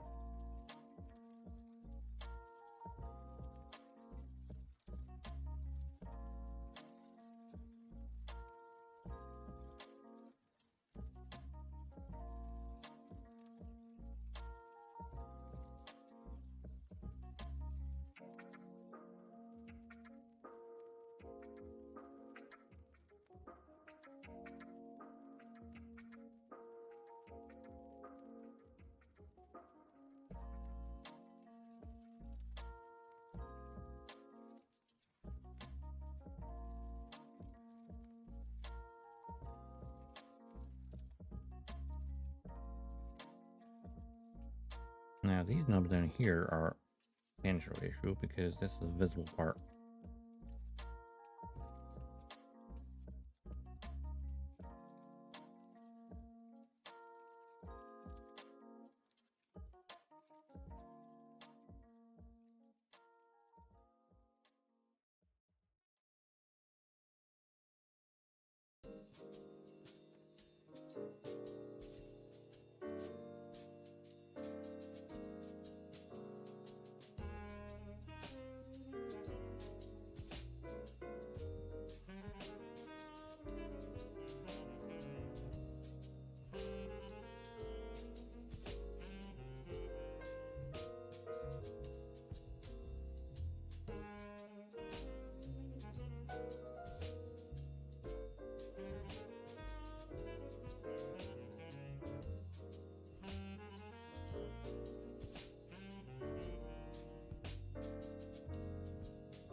Having a bit cut to this size is really handy.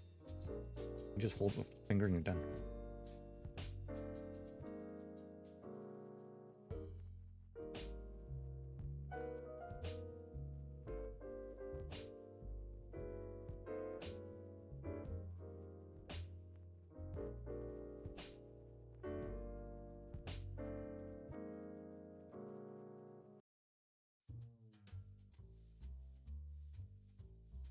All right, Mula Flaga. Farewell. You are being entombed inside of you.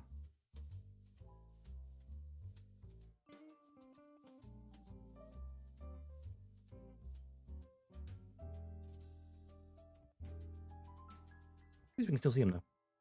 He's still there.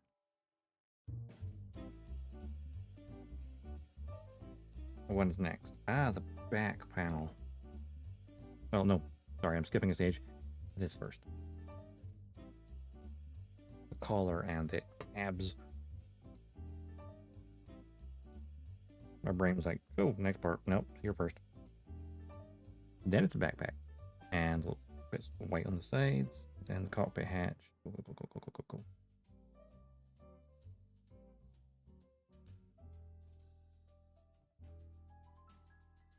That could be better.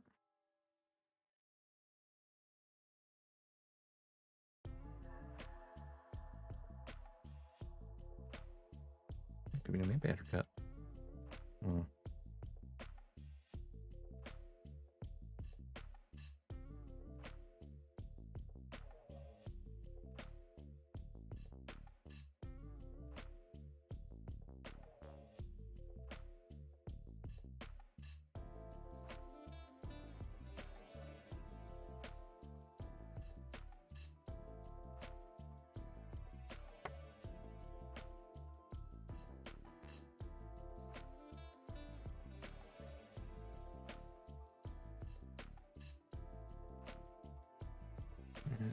Not gonna get the perfect, but hey.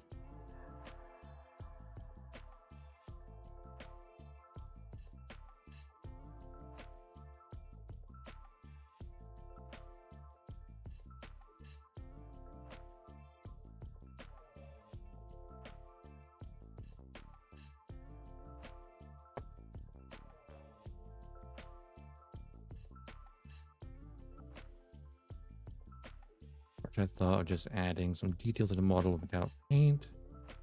But I'll do that, and then came up with an idea of an insurgent type. But now I want to make a project with a reference to the Halo universe with a codename 413 Silver Guardian. Ooh. Yeah, I know Halo, but I don't know the extended lore that well. So, is 413 Silver Guardian, was that a Spartan or something else?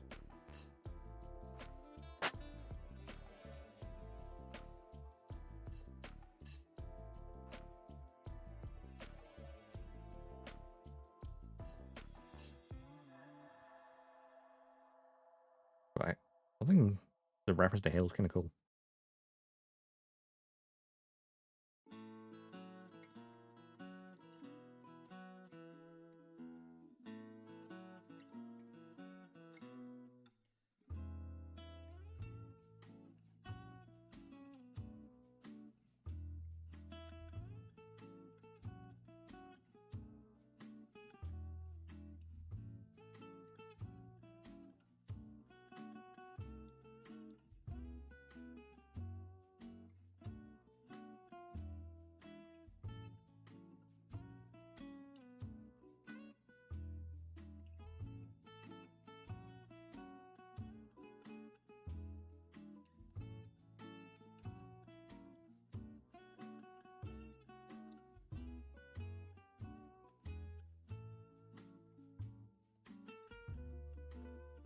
An awkwardly placed gate, like right here.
Mold line? That might be a mold line, actually. Ah.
I didn't care that too much.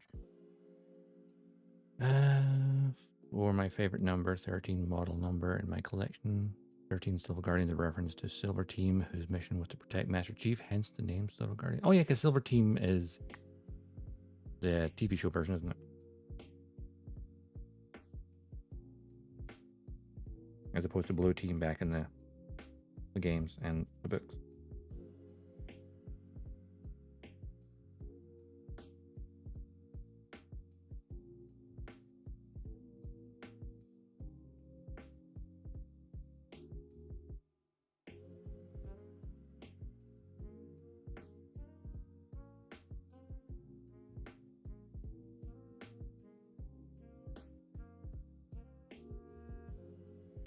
That's a nice little reference you come up with. And it means something to you, which is even better.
First time for you to go. Oh, no worries, fellas.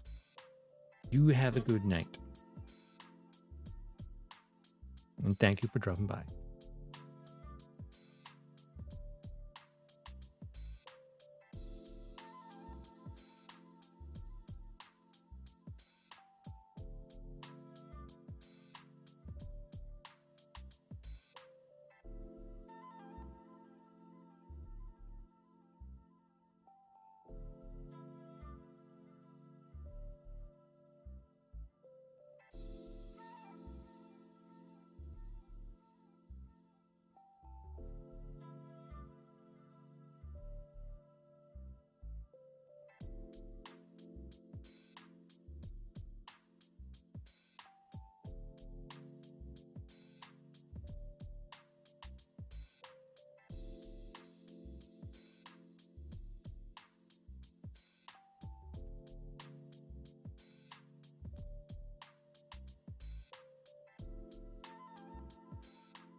Back. As I go into your building, you have very easy to just suddenly start hunching over towards your desk.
Red hair? What? Who? What? Where? When? Why? Hey, Chris, you're done.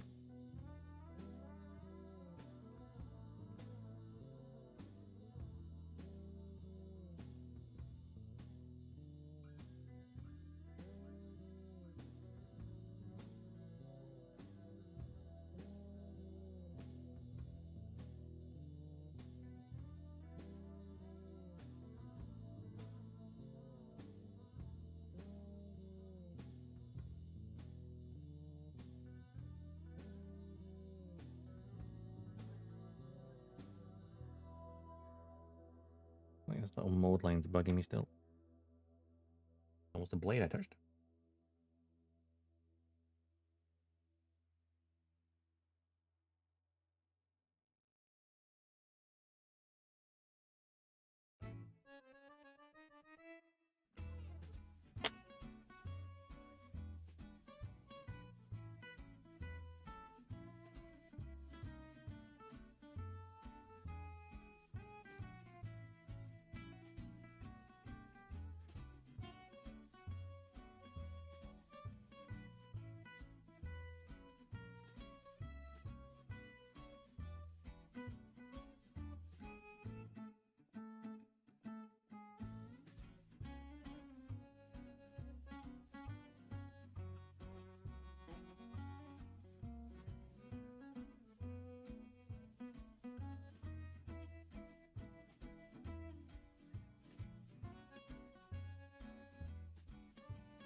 All right.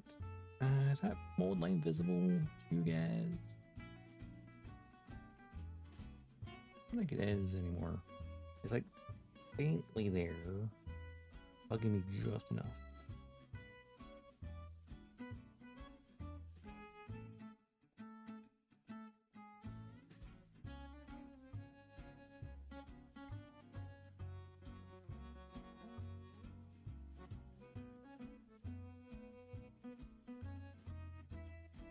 Here.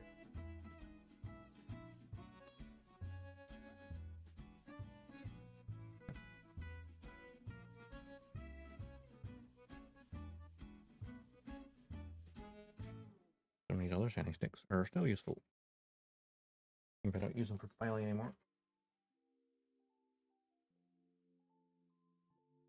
They're falling apart.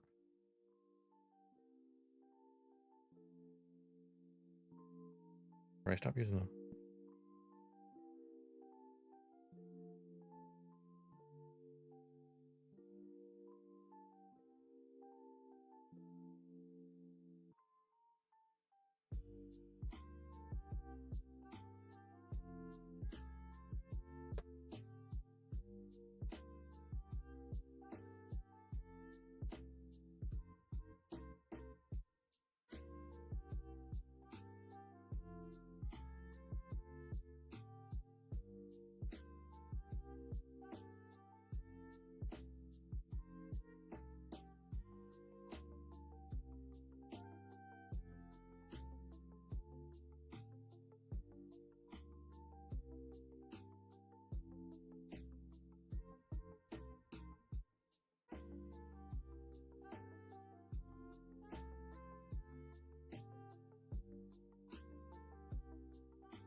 Okay, that'll do.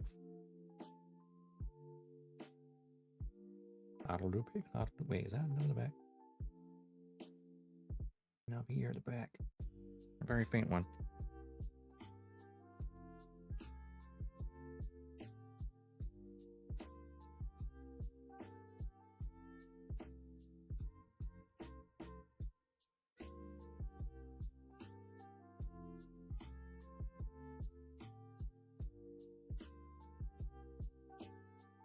There you go, perfect.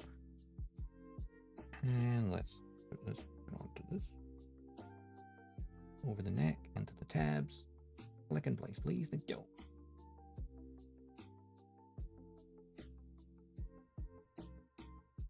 Before I pop this in, I think I'm going to panel all these gray parts. That's all the internal parts done. So might as well.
Get back. I could have done this collar part before I attached it. Hindsight.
Okay.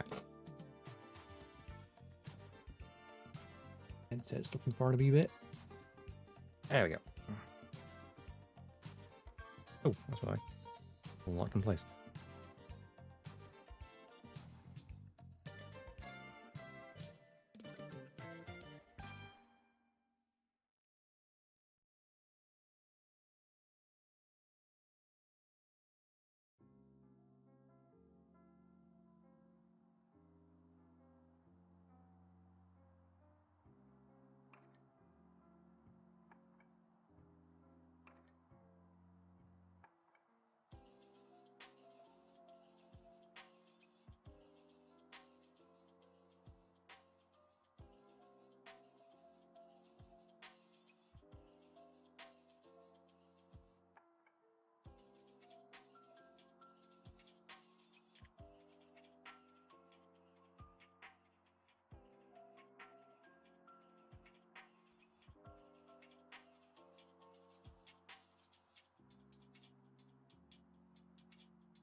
Actually, doing this part right now is a good idea because these are the vents that will poke through the chest.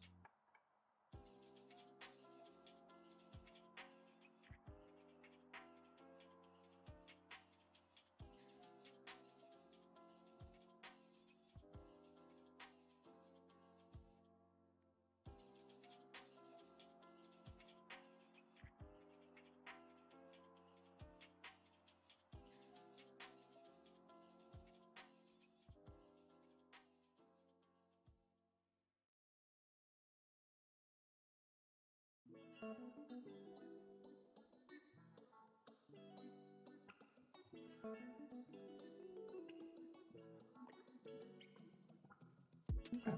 That should be alright.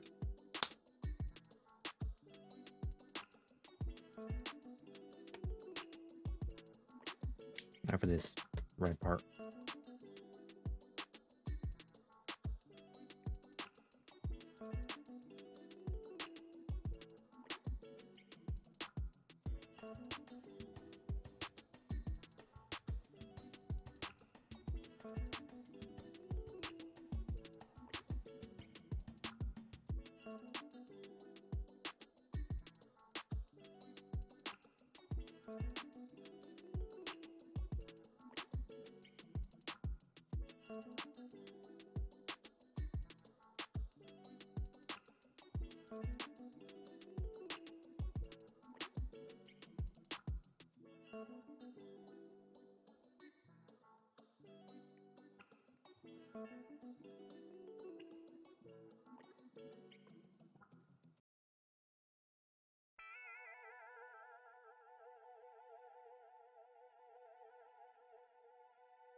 Awkward part to fail because it's like one big piece, but you have to brace it with my finger while I'm filing.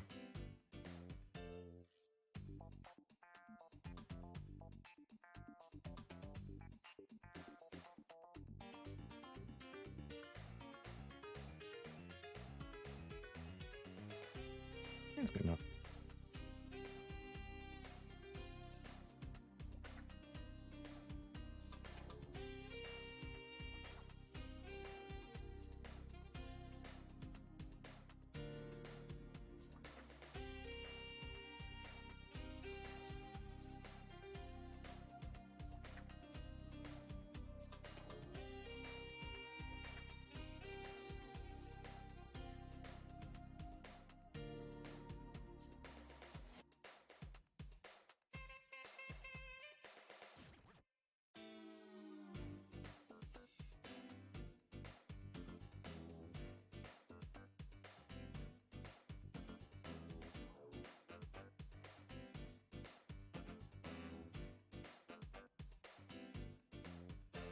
Okay.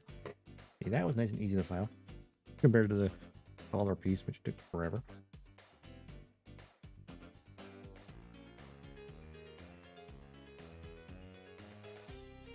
I'll just sit there until the next part's on. Ah, yeah. It risks falling off. In the meantime, until you know what, I'm gonna get the white parts first so I can lock this in place.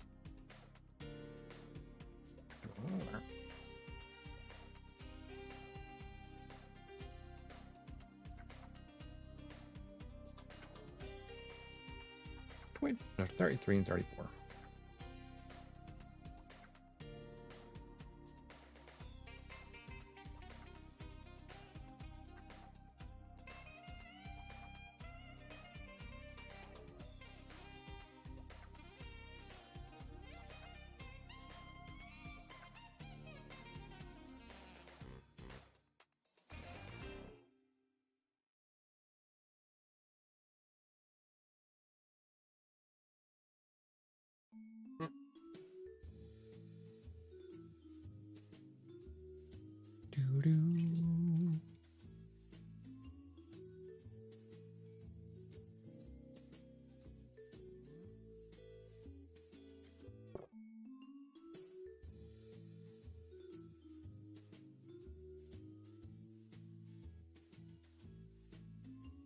Was it the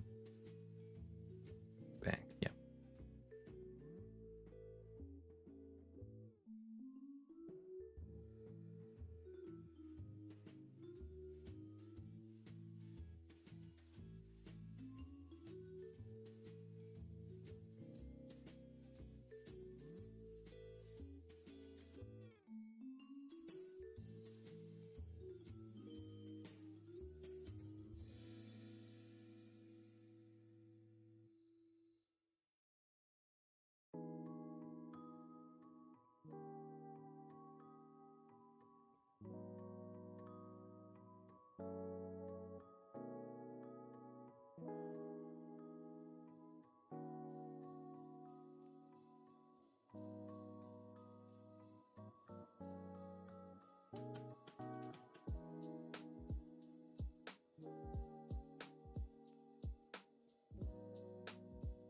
Nice, they're breaking me today.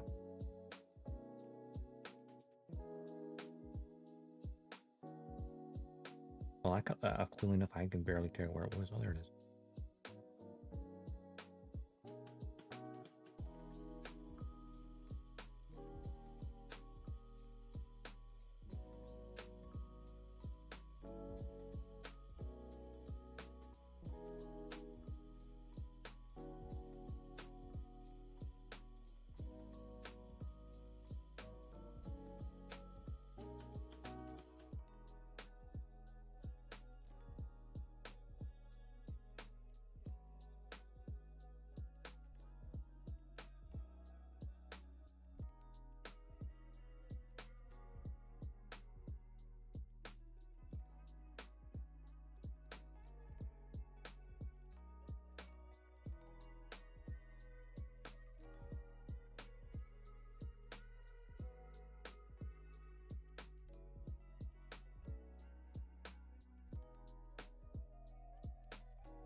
And this should go. I'm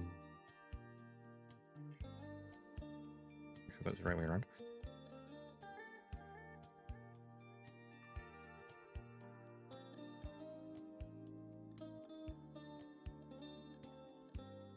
Into this tab down here. Yep.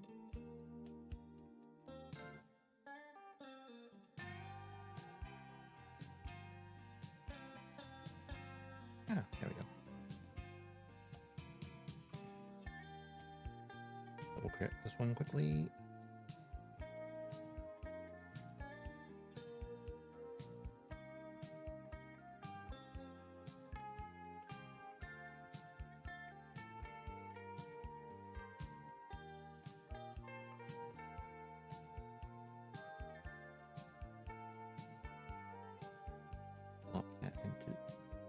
layer wants to go on. There we go. And that holds that part in place now. Still leaves room for the ab crunch, which probably won't bend right now because I've got no pivot. Well, lack of grip.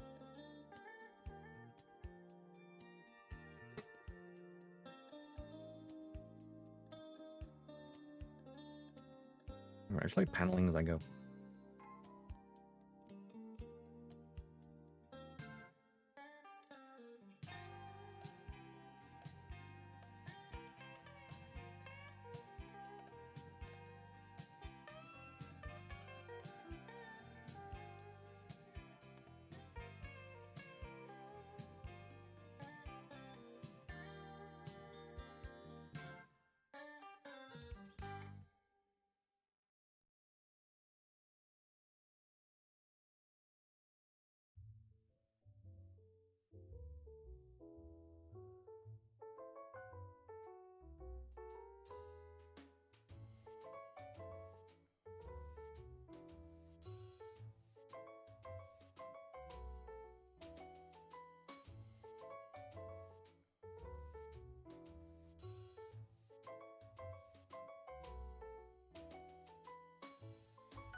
The gray shows up really well on the white.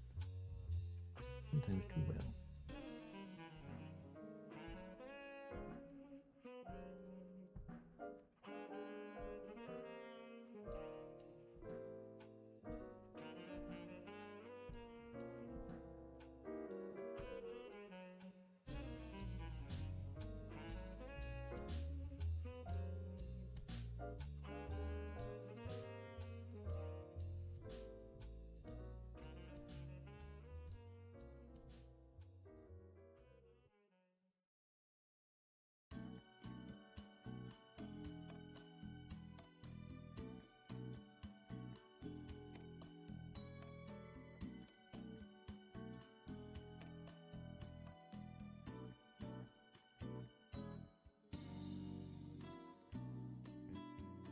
One side.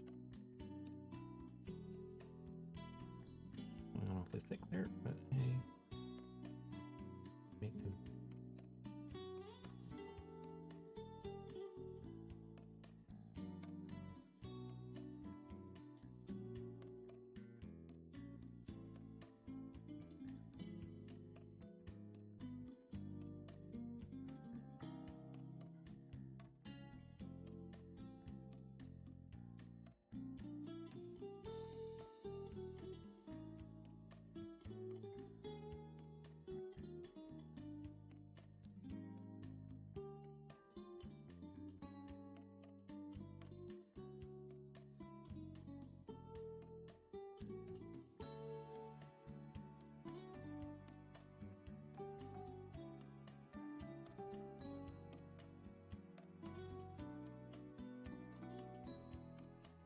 Okay. Next step. What is the next step? I wonder.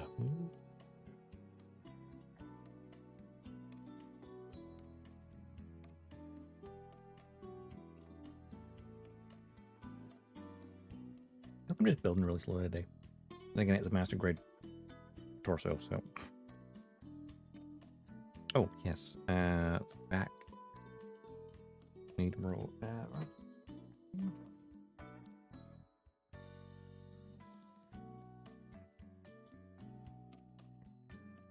And there it is.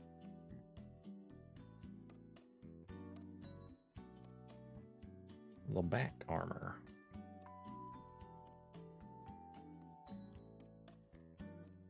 At least part of it. And Wind Polycat. A very unique one.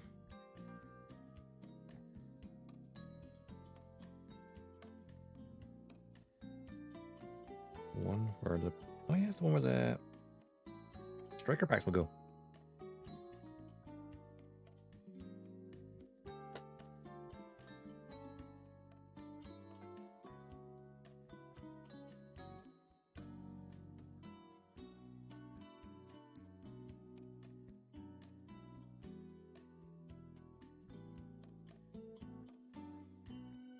Ah, my nose.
Let me drink some more water. I've not been drinking enough.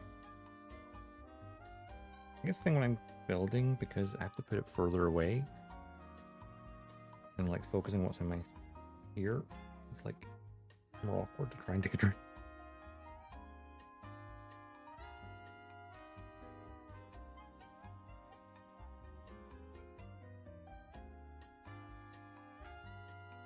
There's no excuse not to be hydrated.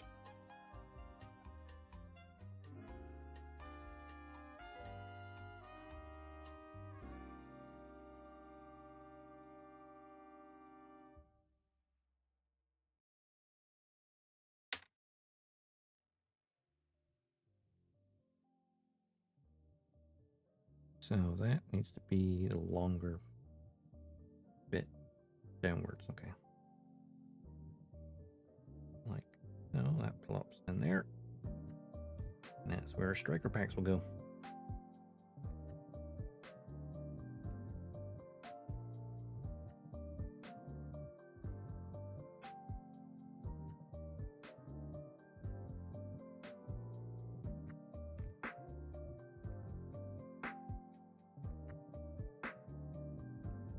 Well, that feels nice and just solid now.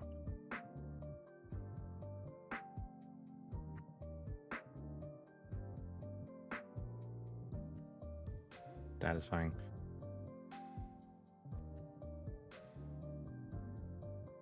Alright, get the little panel clean inside of this then. Trying to see the light. My light's to the side. It's like hard to get it. I think the light source is directly above.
I think you don't see much of is that back of the strike. Without a striker pack on it.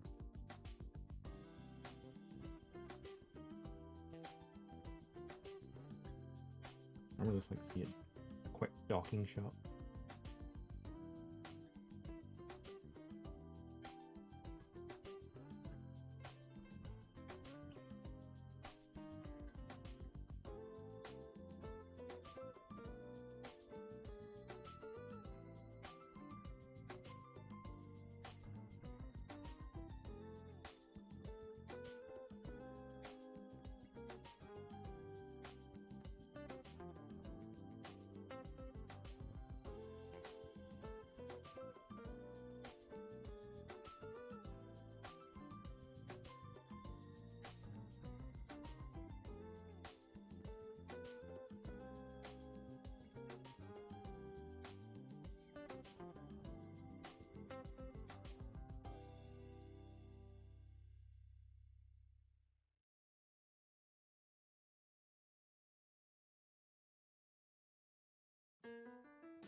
Vent looking bit.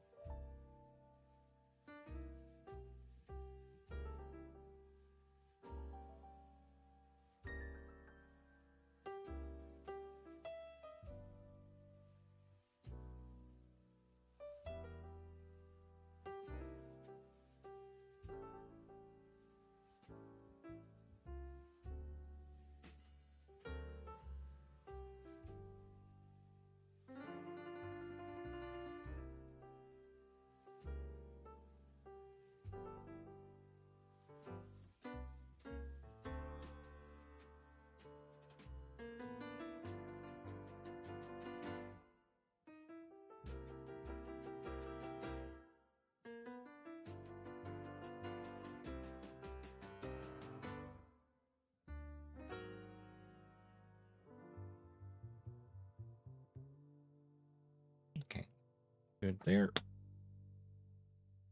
Now for the rest of the armor. Move that out of the way for now. Move Kira and Pilot Kira. Move there for a minute. Who is it?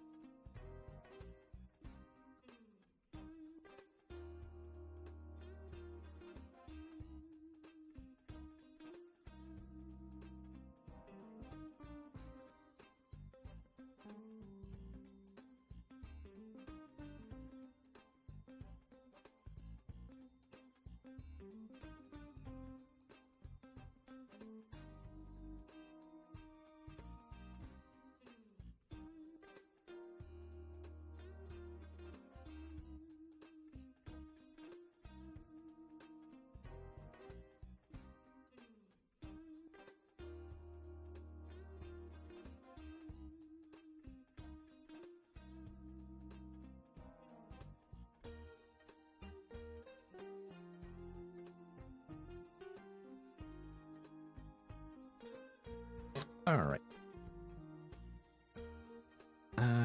AM 8.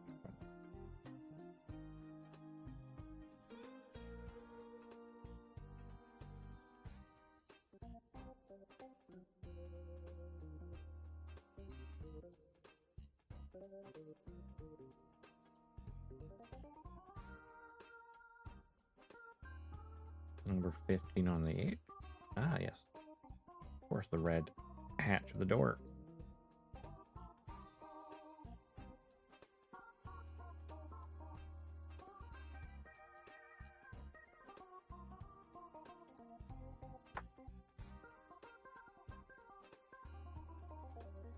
And it needs number 18 for its hinge. And the M runner.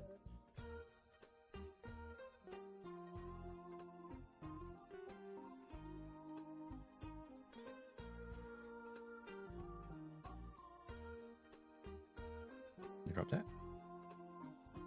Also need number 11 for the other upper hatch.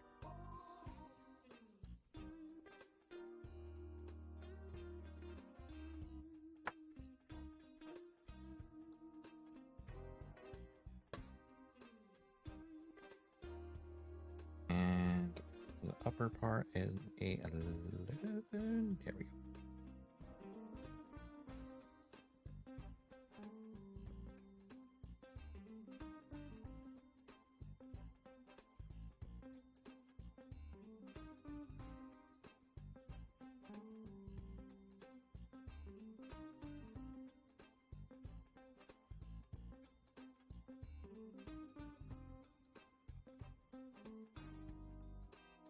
Right.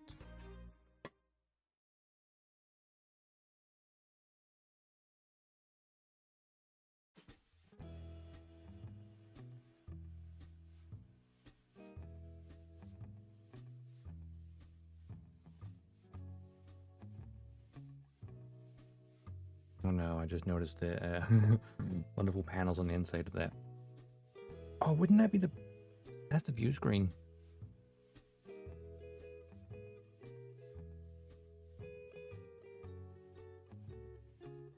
Could... No, I'm not gonna have the hatch open at the mirror. I was like, I could paint the screen or something, but no, I'm not gonna have the hatch open. Let's not waste our time with it. For now, anyway. I mean, it could be just the inner hatch, because there's actually a hatch.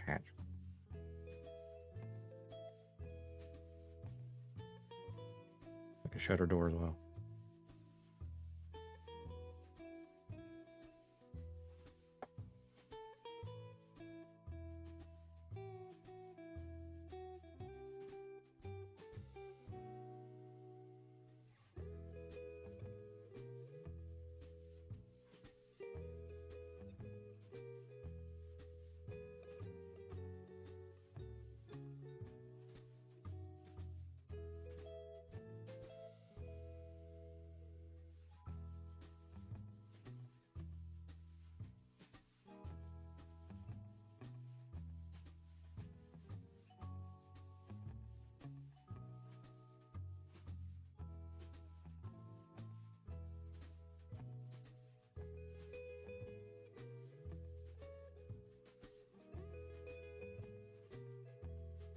difficult to hold.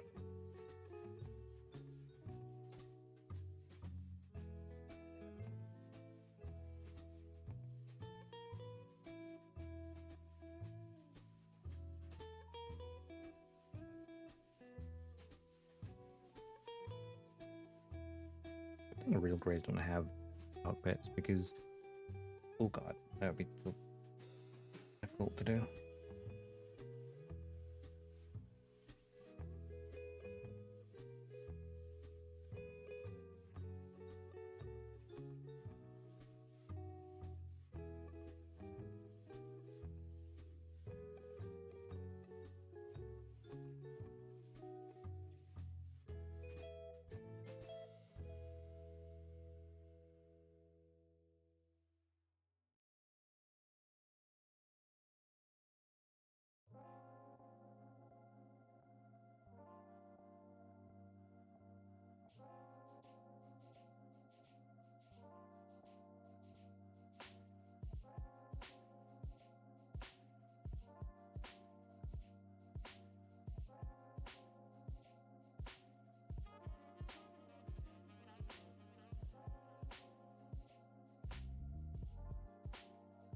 Any detail I noticed on a thingy.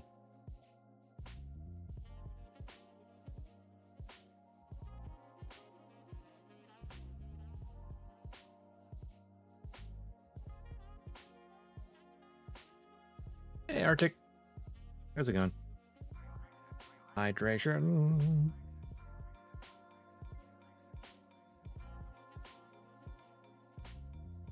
And posture corrected.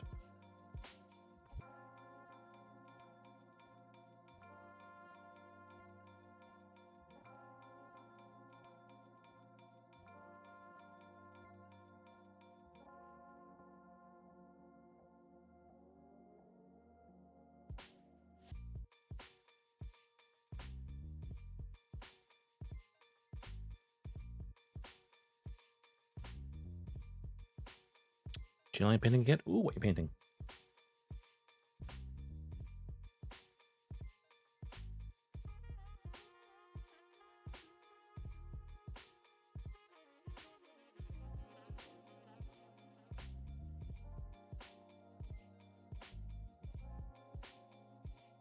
My day? Pretty chill.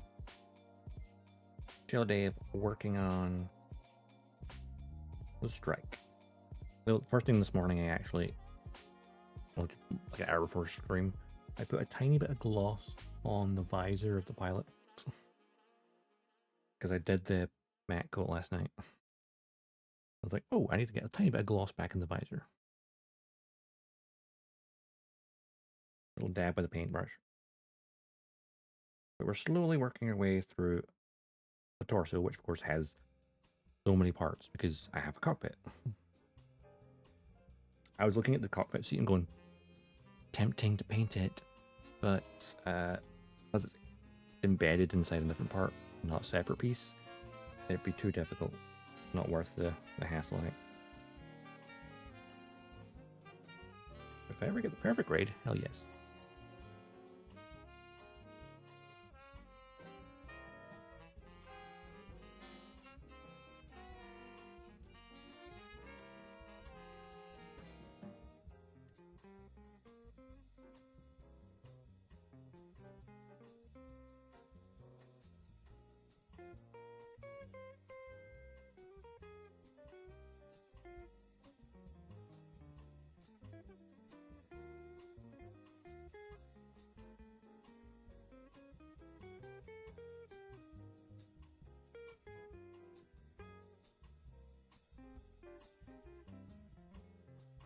I've previously painted the pilot chair for the unicorn, but the chair technically was 2 bits, and also the pilot was the 3rd piece, and then put the rest of the cockpit around it. Because of the cycle frame, it was literally chair, headrest piece, pilot, and then clamshell cockpit. Because it has the panoramic screen all around it. It's a really cool design for building. I would have liked to have the chair as a separate piece, because I would totally would have painted it.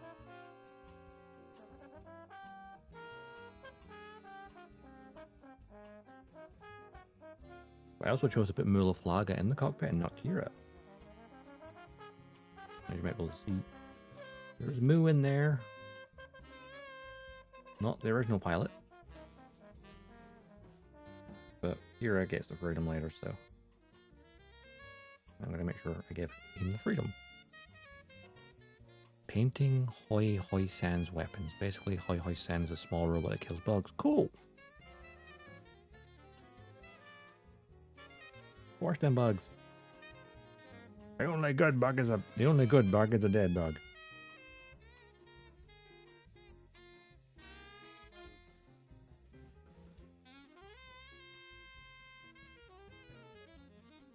Need to know more intensifies.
That cockpit hatch is good to go. Before I do, there's a bit of a on the interior. I considered, like, is that the screen? Because if it is the screen, I kind of think I want to put paint in there, but no, I'm just going to panel it. You see, that reminds me to finish playing Helldivers in EDF. I've still never played an Earth Defense Force game, but they always look amazing. And Helldivers, isn't Helldivers 2? Is that just come out, or is it coming out soon? I've seen a bit of Helldivers 1.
Also thinking of EDF, I forgot that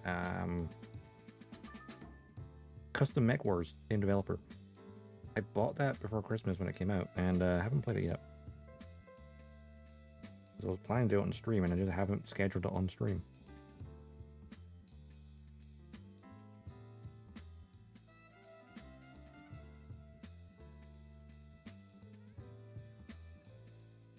That looks good for the like, inside of the hatch. A little bit of color.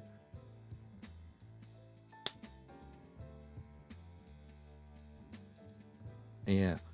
I've also noticed it's like Divers 1's kind of like top-ish down, whereas like Divers 2's is first person, I think. It was more like into like Deep Rock Galactic or something. But with Helldivers.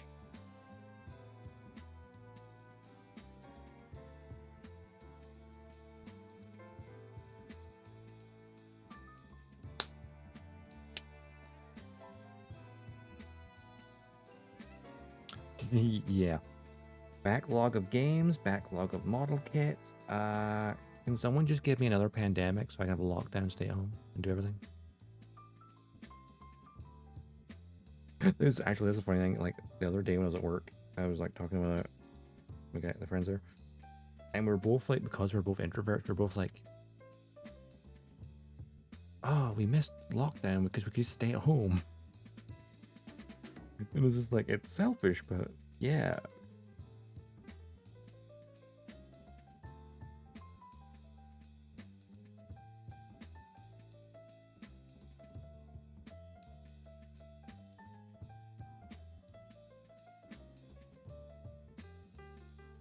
Wait, this one around.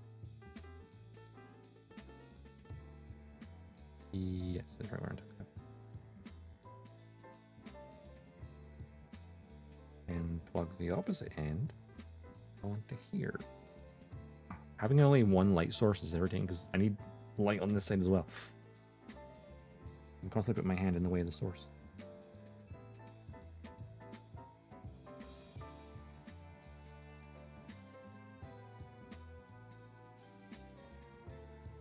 Ooh, I didn't line that top bit.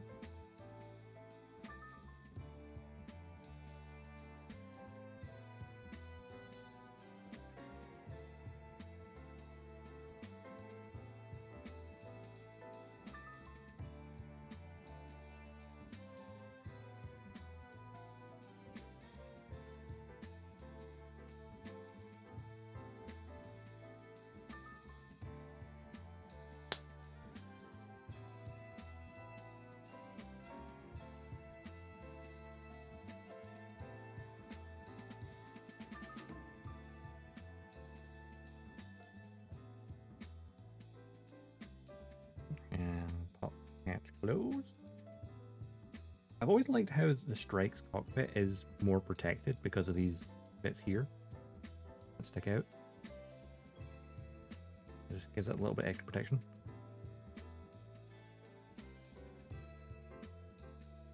Just wear a headlamp. Yeah, I mean, kind of. Or, instead of using this camera, I could use the one just cracking my face, which has a ring light built into it, which I could do this. You can just see that because it's like off to the side. Of course, that's quite bright because normally it's up above the monitor. That was directly in my face. I move it down to here so when I'm leaning down, I don't derp up as much. As much. I still derp.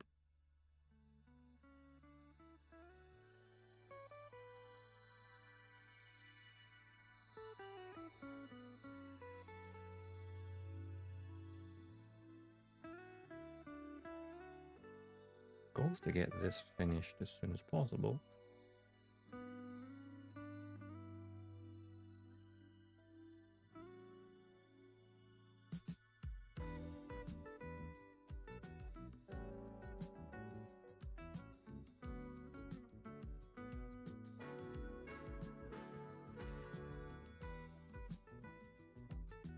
But also not to rush it.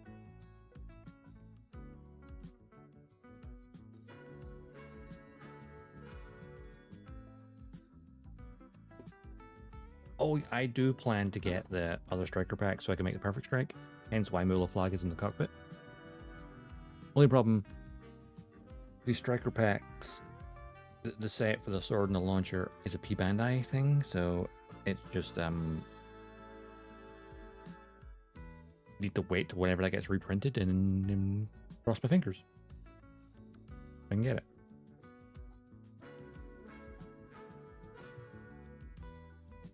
I imagine I'll probably do a reprint this year. Even though it's 20th anniversary of the Destiny Not Seed.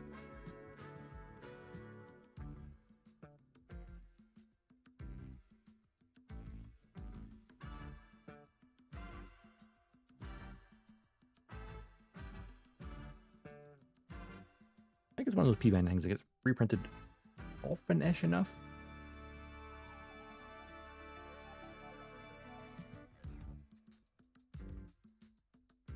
But I definitely want to have my perfect strike.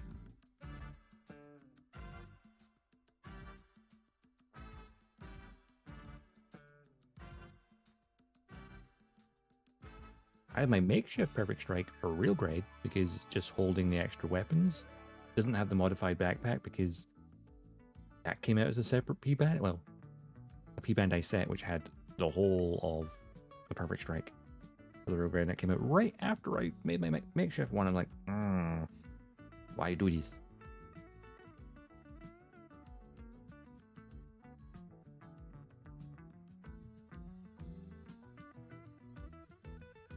So the entry grade, that is going to have a thingamajig extra parts soon. So you definitely have a 144 Perfect Strike with the entry grade.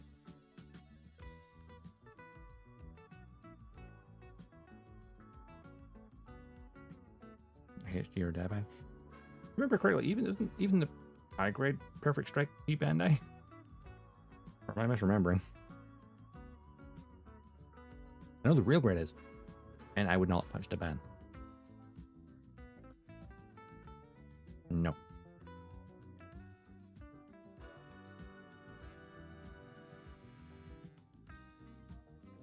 Legit kits only here.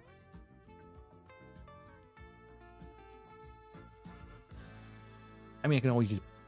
You know what's funny? It's probably easier to get the perfect grade Perfect Strike. Oh, the high grade retail. Oh. That's one of the... I mean, the entry grade strike, the striker packs, because the Aile Striker is coming as a option set, and then the sword and launcher are coming as a set as well. Standard release for the entry grade. So that'll be very easy to pick up later this year.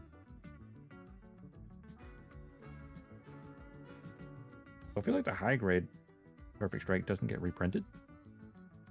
Like the high grade Strike does. Aile Strike, but not the perfect one.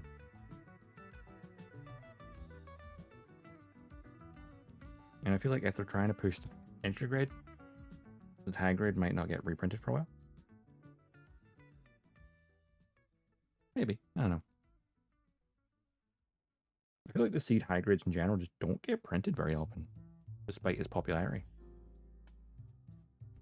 Where'd that go? I just launched that part. I felt it hit my chest. Oh, there it is. Wait, nope, nope.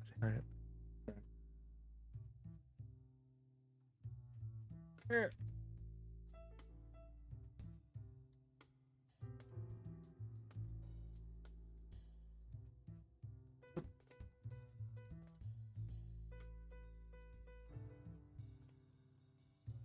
Yeah, RG and Master Grade versions are perfect. Or P-Bandai. Perfect Grade isn't.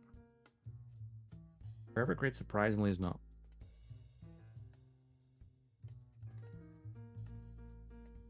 The Perfect Grade Perfect Strike was actually an update to the Perfect Strike itself, or the Perfect Grade Perfect Strike. Because there was the Perfect Grade Strike, Aile Striker. Oh no, wait, it was the Perfect Grade Strike, and then there was the Perfect Grade Sky Grasper, which came with the Aile Striker backpack. And then finally, the Perfect Grade Perfect Strike came as a full set as a standard release, and also had some new runners for updated armor. Like the armor, if you get the Perfect Grade Perfect Strike versus the Perfect Grade Strike, it has better detail in the armor, I believe, because they updated it slightly. Essentially a 1.5. It's like they were making the new parts for the new striker packs, and they just updated the armor while they're at it, which is surprising, and didn't even make a P-Bandai either. But I guess a Perfect Grade price tag is already massive as it is. No point in making it P-Bandai, right?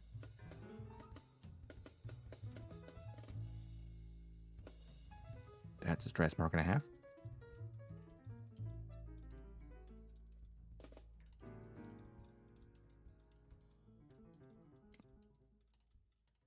Those are some nasty stress marks. Yikes. Time for the...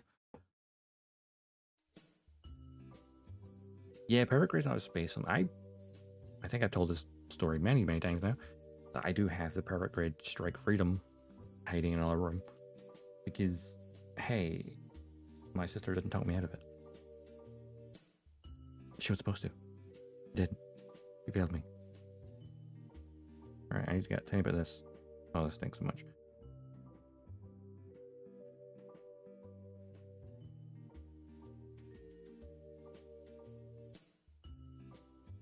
Of course, I'm too scared to build the damn thing because it's massive and complicated. It's been sitting there since 2018.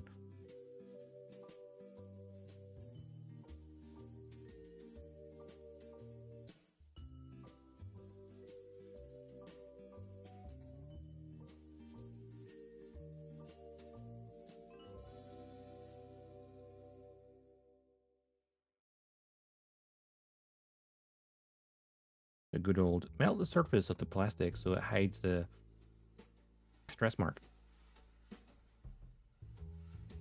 Especially when it's on a blue piece, it's going to be right on top of the torso. I don't want that visible. While that dries, I'll get the other parts ready for the next steps. Even though I probably have to wrap it up in like 30 minutes. Speed run.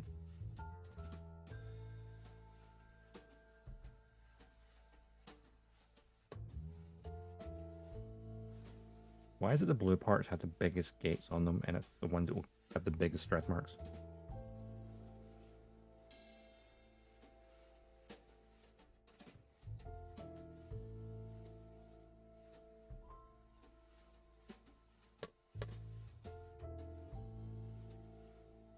Number 7 as well.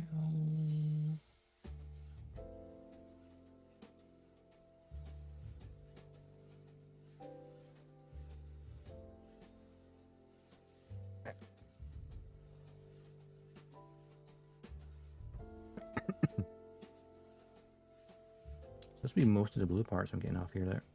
Okay, so those are forward torso. And then 4 and 5 are the back torso. I probably should have cracked the window before using that cement. But the headache I had already is probably gonna get worse. Hey.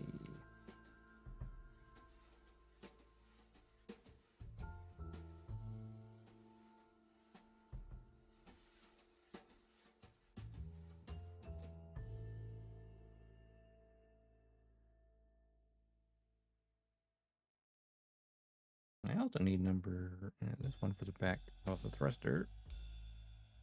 I want to get this torso finished. Only found one that has the high grade in stock and it looks like the last one. Ah, wow. Probably because it's a kit that's not printed very often. I'm just going to get the entry grade when it comes. Because that'd be nice. Or we change base. I just need what? 8 else now?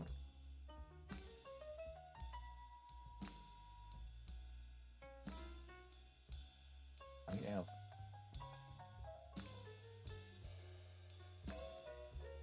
L1? So I managed to see that on the runner without even looking for the number.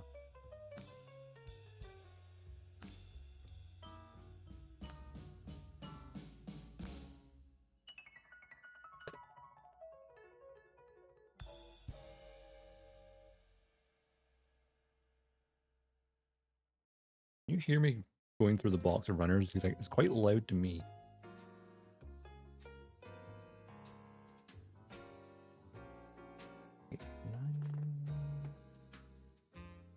Yes.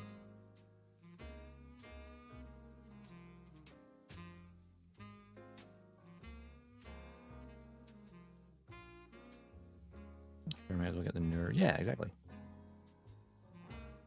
I mean, a lot of people said that the entry grade strike is better than the high grade. I'm like, eh? Because it's newer, I guess. And it's really good part separation.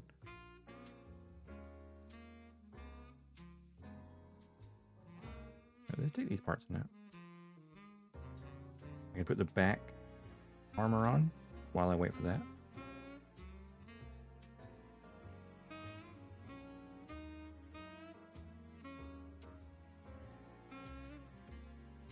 But Perfect Grade, Perfect Strike is still on the list of... Yes, please.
It's a little bit like Pink Panther right now.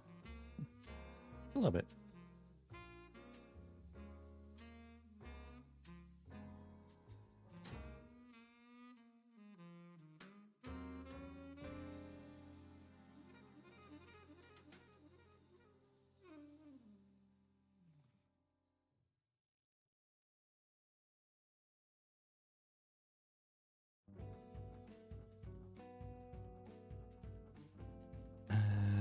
I guess it's due to all the budget going towards the strike instead of being shared between the strike and the backpack. Yeah, that makes sense.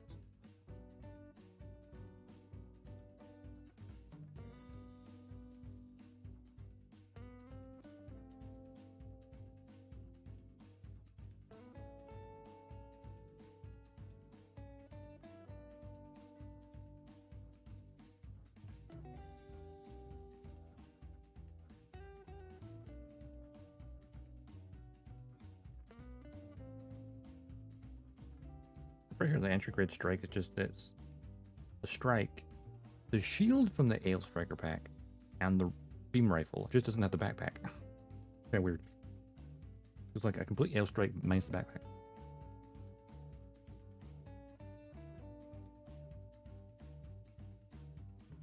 And the Aile Striker pack, the entry grade when it comes out, is the Aile Striker backpack, the Grand Slam sword, and I think it's the beams shotgun or something. It's like a shotgun weapon it stole from like another mobile suit on one episode when it went underwater.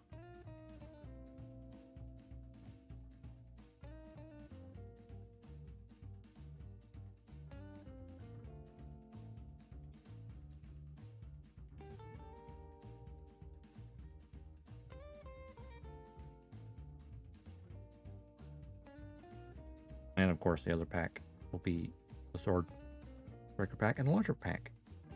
No extra accessories. Just those two.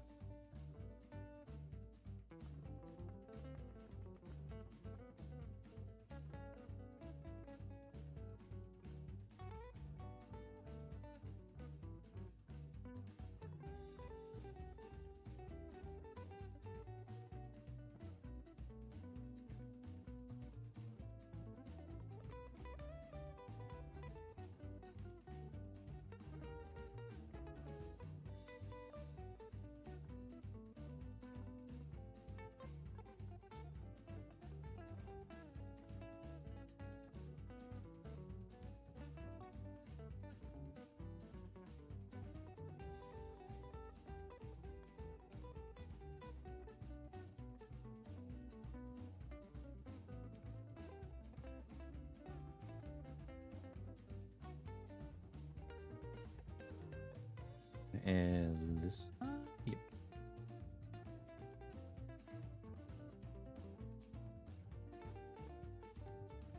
Once the blue starts going on, that's when it really starts to come to strike.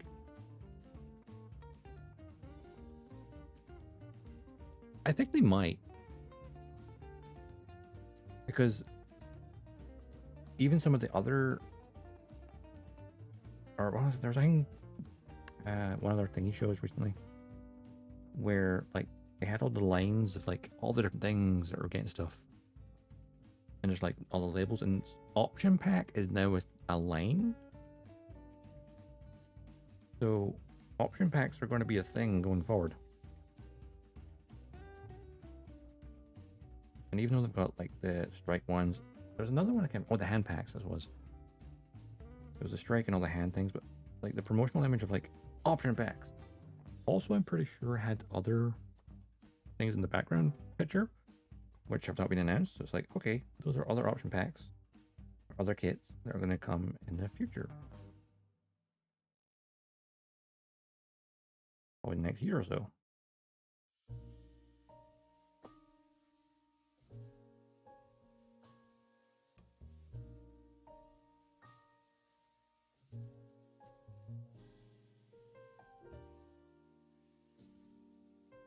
Maybe they should make an entry grade of the Zaku Warrior.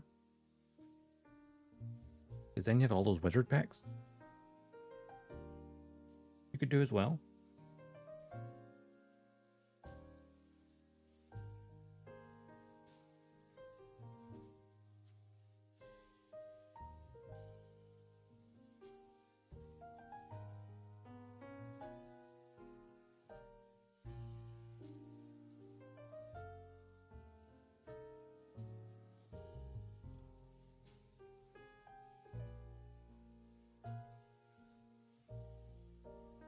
Because I can't see them doing like an entry grade of the impulse, because the transformation makes it more complicated. Even though it's just parts playing on the high grade. I mean, option pack sets have always been a thing. Issues if they're not when Bandai makes them. Yeah, I feel like they're trying to like kind of focus it into like a subline, not to specific series. That way they can kind of just have things that are compatible with multiple stuff.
Yeah, that will do.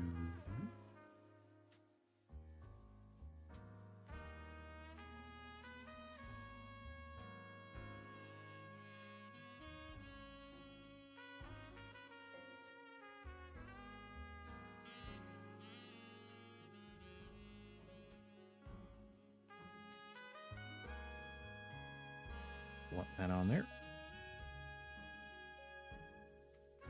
Mighty fine looking back. Oh, missing the thruster still. Okay, let's see this part. That looks a lot better.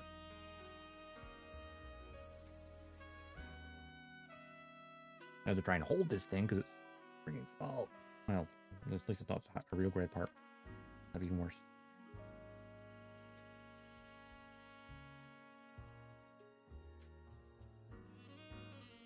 I gotta love the extra cement. Yeah, the thin cement technique of just melt the nub and then sand away back to smooth. No more stretch mark.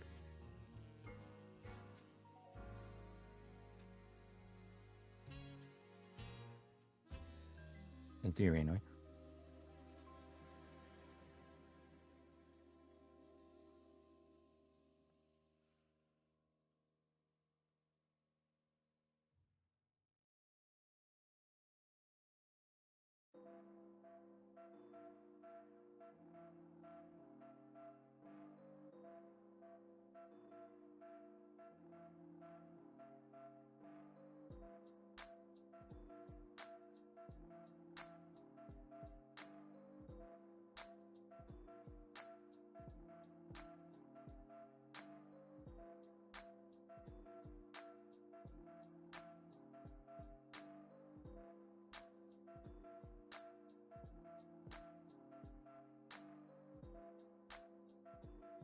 I left with a small divot, but that shows up a lot less than the thing's falling apart.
It keeps sliding.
all the grit.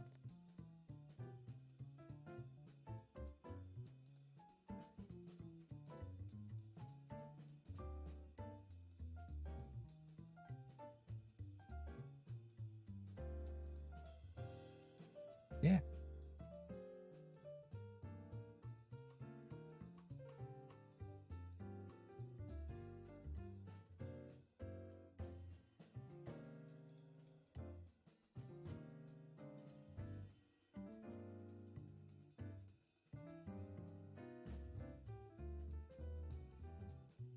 Hydrate, okay.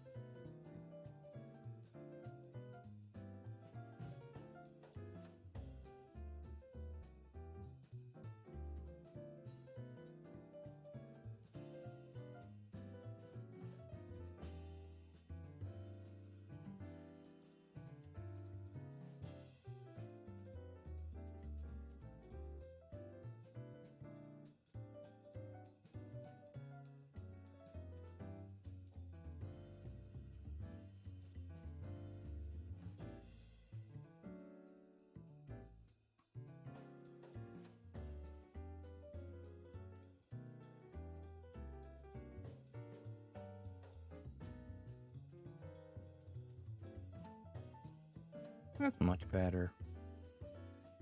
Can't see a big massive white mark anymore, so that's the best part. Right, this way, and that way around.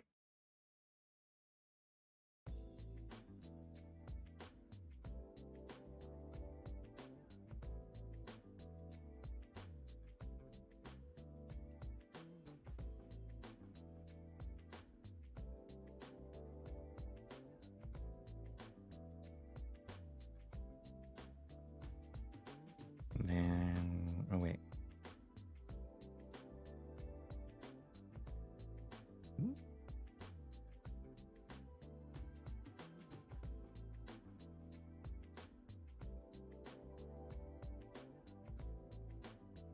How does that work?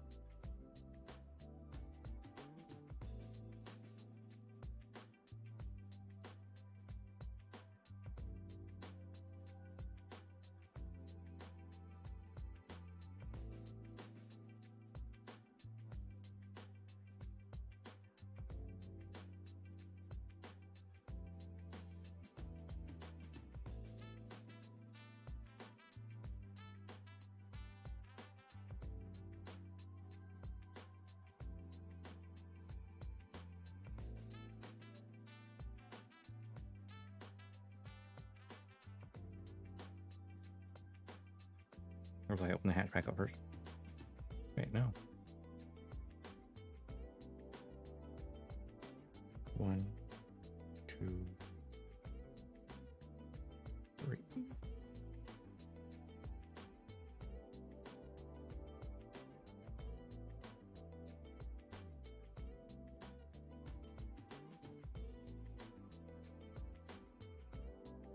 How does that go on there? I think I get it, but I don't. It seems like it's sliding, but it needs to get past this part. Okay.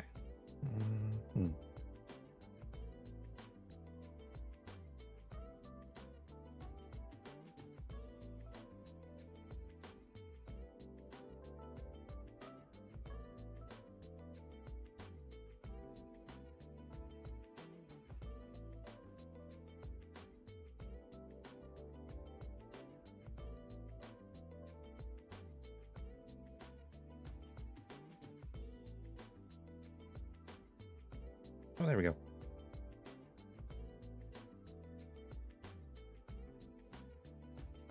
Yeah, because that part needs to slide out.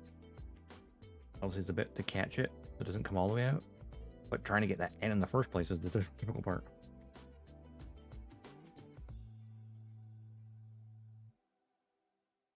Neat. Neato. All right, this part and this part. Ooh.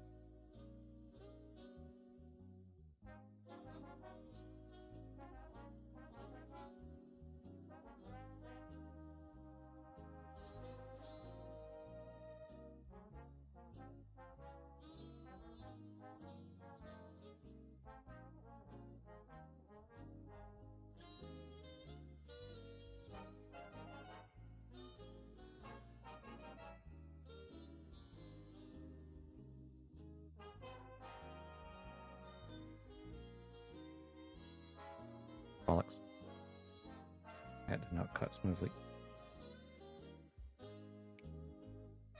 I didn't cut that smoothly either. Why did it have the biggest nubs on the chest piece? Oh, that's a horrible nub.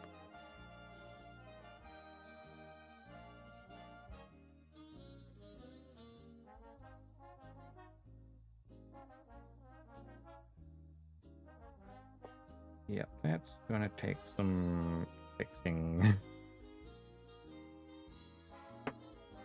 Here comes this man again. Oh wait, I have to end in like 15 minutes, I think. Well, I'll wait until I hear the door chat for food.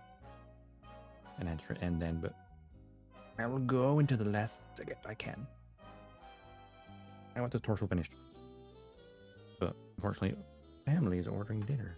So there is a hard cutoff.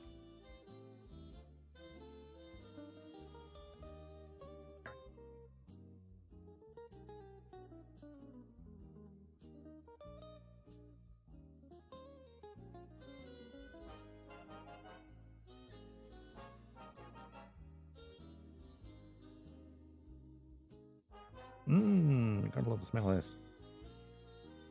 Sarcasm, of course.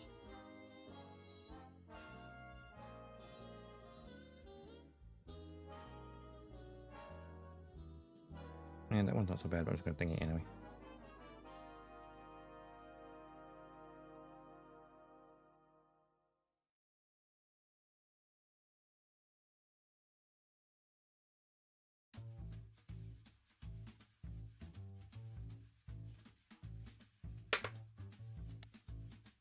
I hope that does not give me a headache.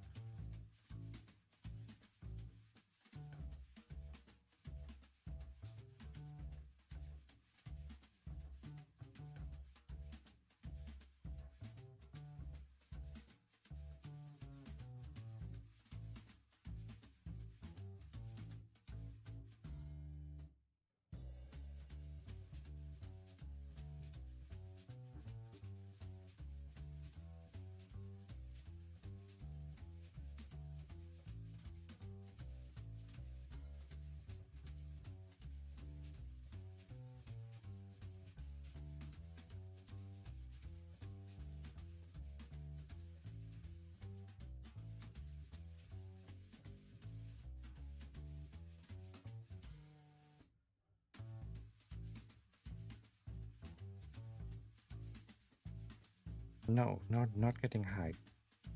Just getting migraine.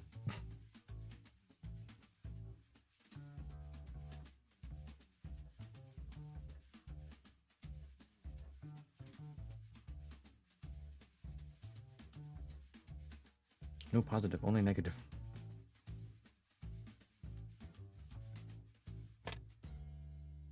As how people come up with their custom build ideas, they just, you know, inhale and then foresee a custom. That's how that works, right?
Let's grab this.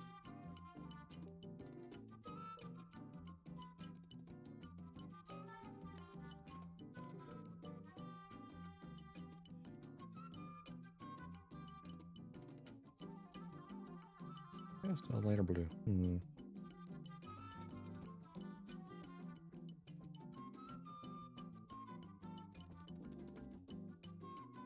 fully cured yet, actually.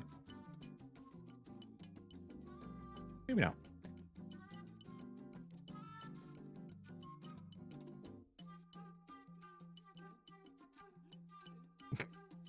You never know.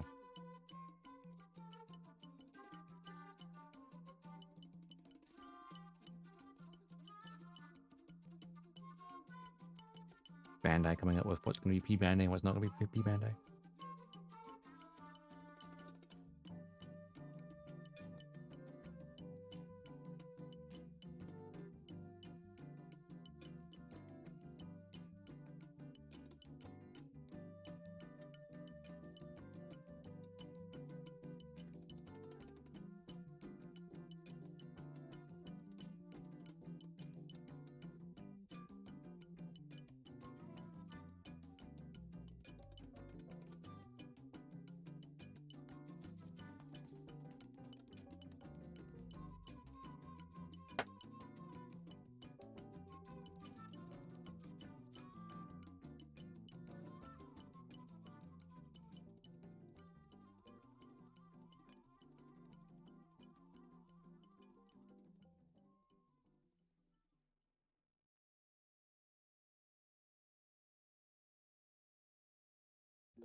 I like how they've got this red part for like the inside of the thruster, because that was quite a thing in Seed, or the inside wall of the thruster was red, so nice as a separate part, unlike high grades where I did have to paint it in there.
looks alright. And plop that into there. And there's your back thruster. Which will then plop into here somewhere. Ah, I can see the pivot. It's there. Or like the runner it goes into. Feels like it tilts slightly back and forth. Alright, let's deal with this.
Awkward. I had to reprint the MG Perfect Strike. I wonder if it's the original version or the Gundam base version. Oh yeah, because there's like a Gundam base version with like special coating as well, like.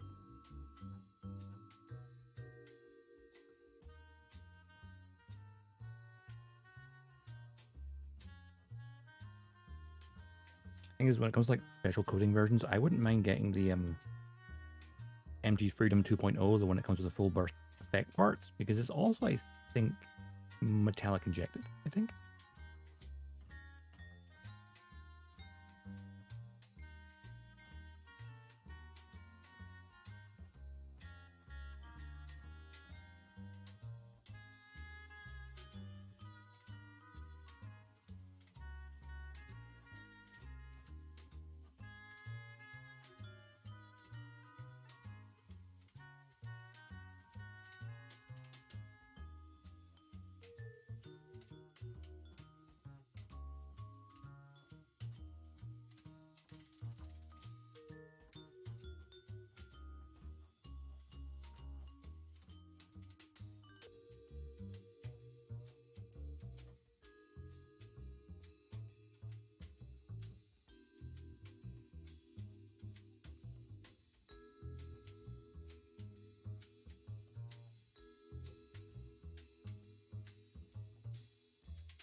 Back through all the grit.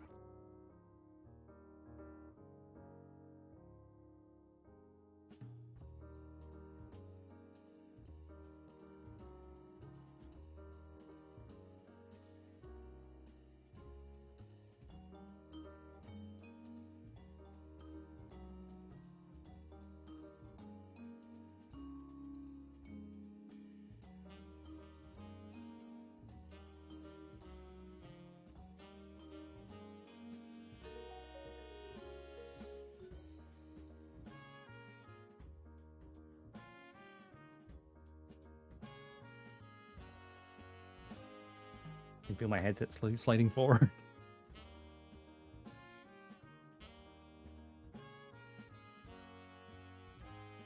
Oh yeah, they actually do. I was actually literally looking at the Destiny version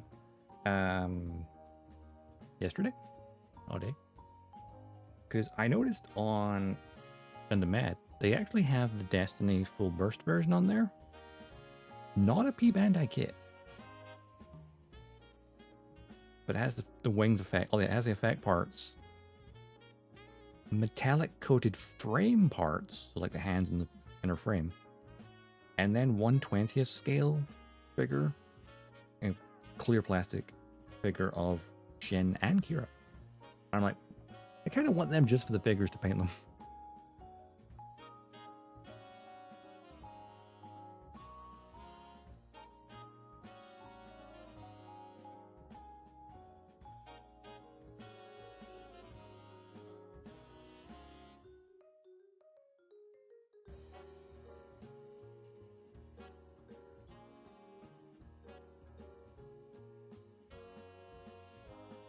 I still think it might be a possibility to make a Master Grade Extreme of the Destiny for the 20th anniversary.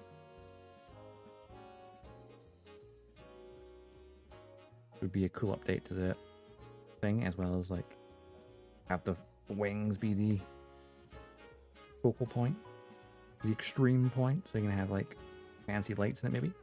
I mean, that's just a wish list, I think.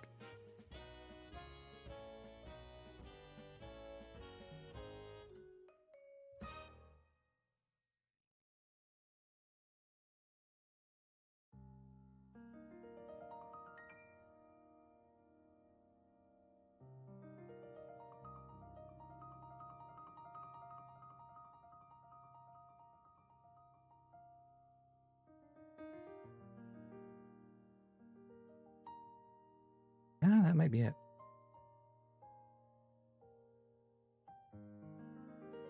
There's always tons of versions.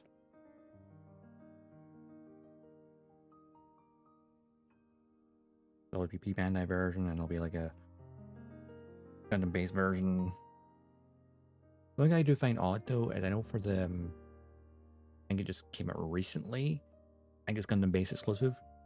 Is Freedom, Justice, and Providence Gundam set. Comes with 3 of them in metallic injection plastic. But the weird thing is, it's the real grade of the Freedom and the Justice, but then it's the high grade of the Providence.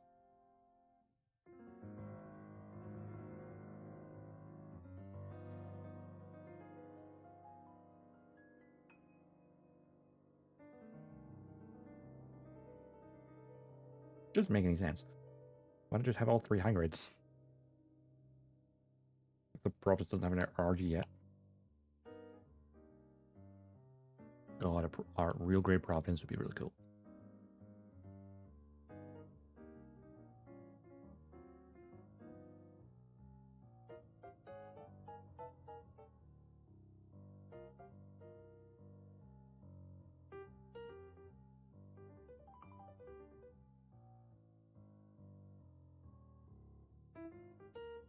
Make too much sense? Yeah, of course it makes too much sense. It just feels weird. It's the same with like when they announced the kits for the Freedom movie. It's like, here is the high grade of the Rising Freedom, Immortal Justice, Gelgood Menace, Strom, and the real grade Force Impulse Spec 2.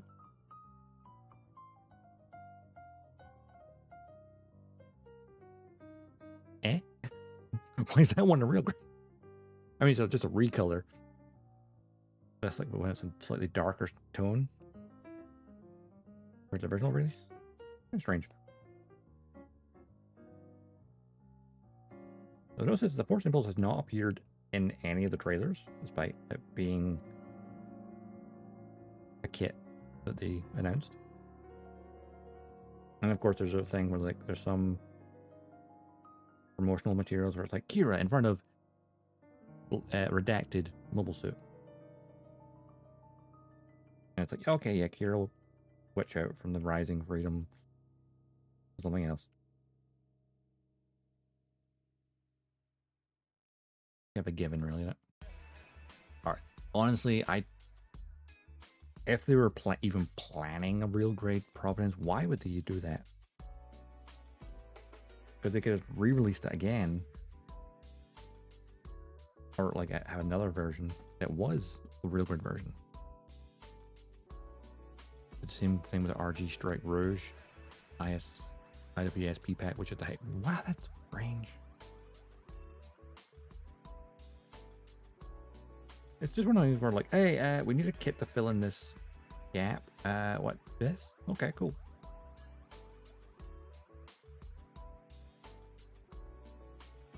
Like they need something for an anniversary and they're like, we don't have a kit available. Guess we'll go with this.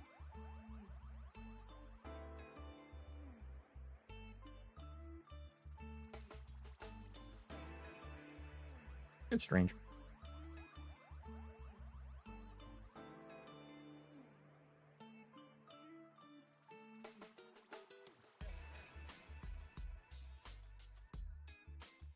If I'm going to get a Strike Rouge with the IWSP pack, I'll just get a Master Grade.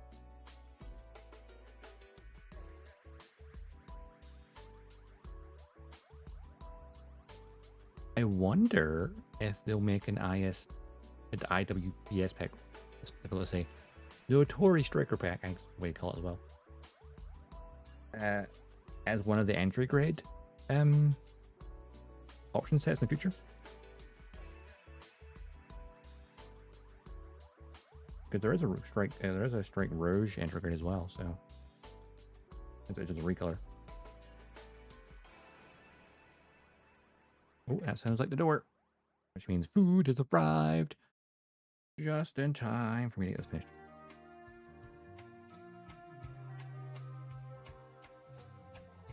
They buff this back to shiny. The buffer stick. Yeah, it can't be just for this purpose. Is it 2500 grit's good, but this is even higher grit. It's just a polishing stick. This doesn't even have a grit technically.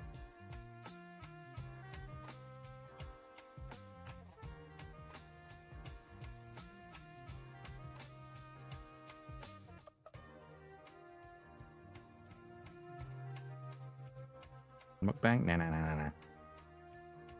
The only time I ever eat when the stream's still going is if I'm doing a 12-hour and I'm taking a break. I haven't been feeling the energy for a 12-hour yet.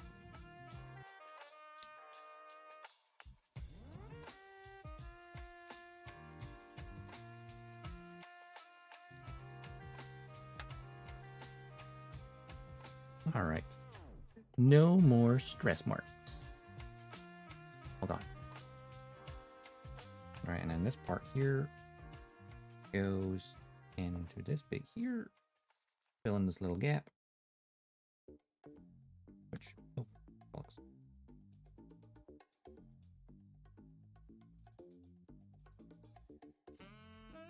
Every so often I hear a bang from outside, and I'm pretty sure it's just the bin outside, the lid flapping open because of the wind.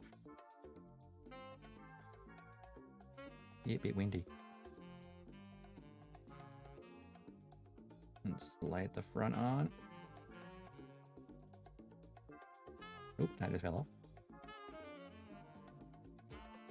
Maybe we can put that on afterwards.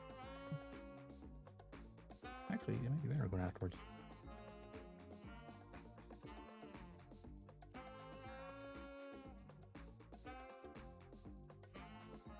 Yeah, it's better afterwards. Now that is a strike torso, which I'll need to just quick. I'll handle it later.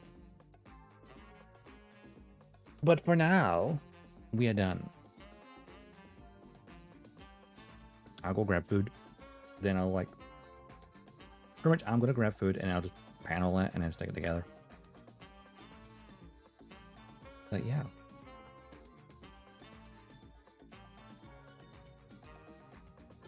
Yep, all done. And just in time for food. Put these stuff away quickly. I won't be able to tidy up my desk fully, but yeah.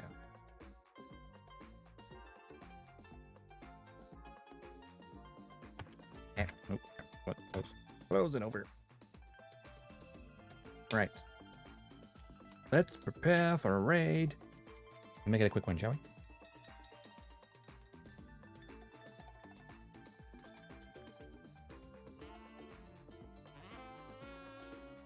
Gun. La.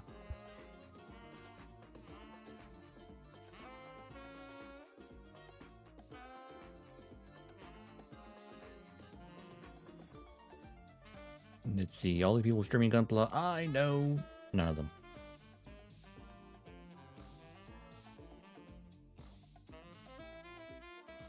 I don't want to just raid and then suddenly run away with food. That feels rude.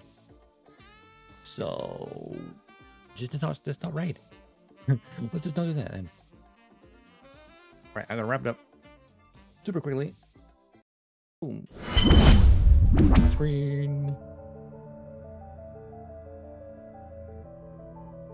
And of course, as always, don't forget you can find me over on Twitter or join the Discord for stream notifications, updates, random shenanigans. And of course, there's also archives on YouTube. Huh. Yeah, that wrapped it up. Oh yeah, stream tomorrow evening. Yes, evening. Gonna get back to Starfield for a bit. I haven't streamed that for... Starfield's become an every other week thing, I think. But probably some more Vanguard stuff. Anyway, thanks for all dropping by. Hope you thoroughly enjoyed it. Hope you enjoy the rest of your Sunday. And until next time, I'll see you around the cosmos. Dodgestar, signing off.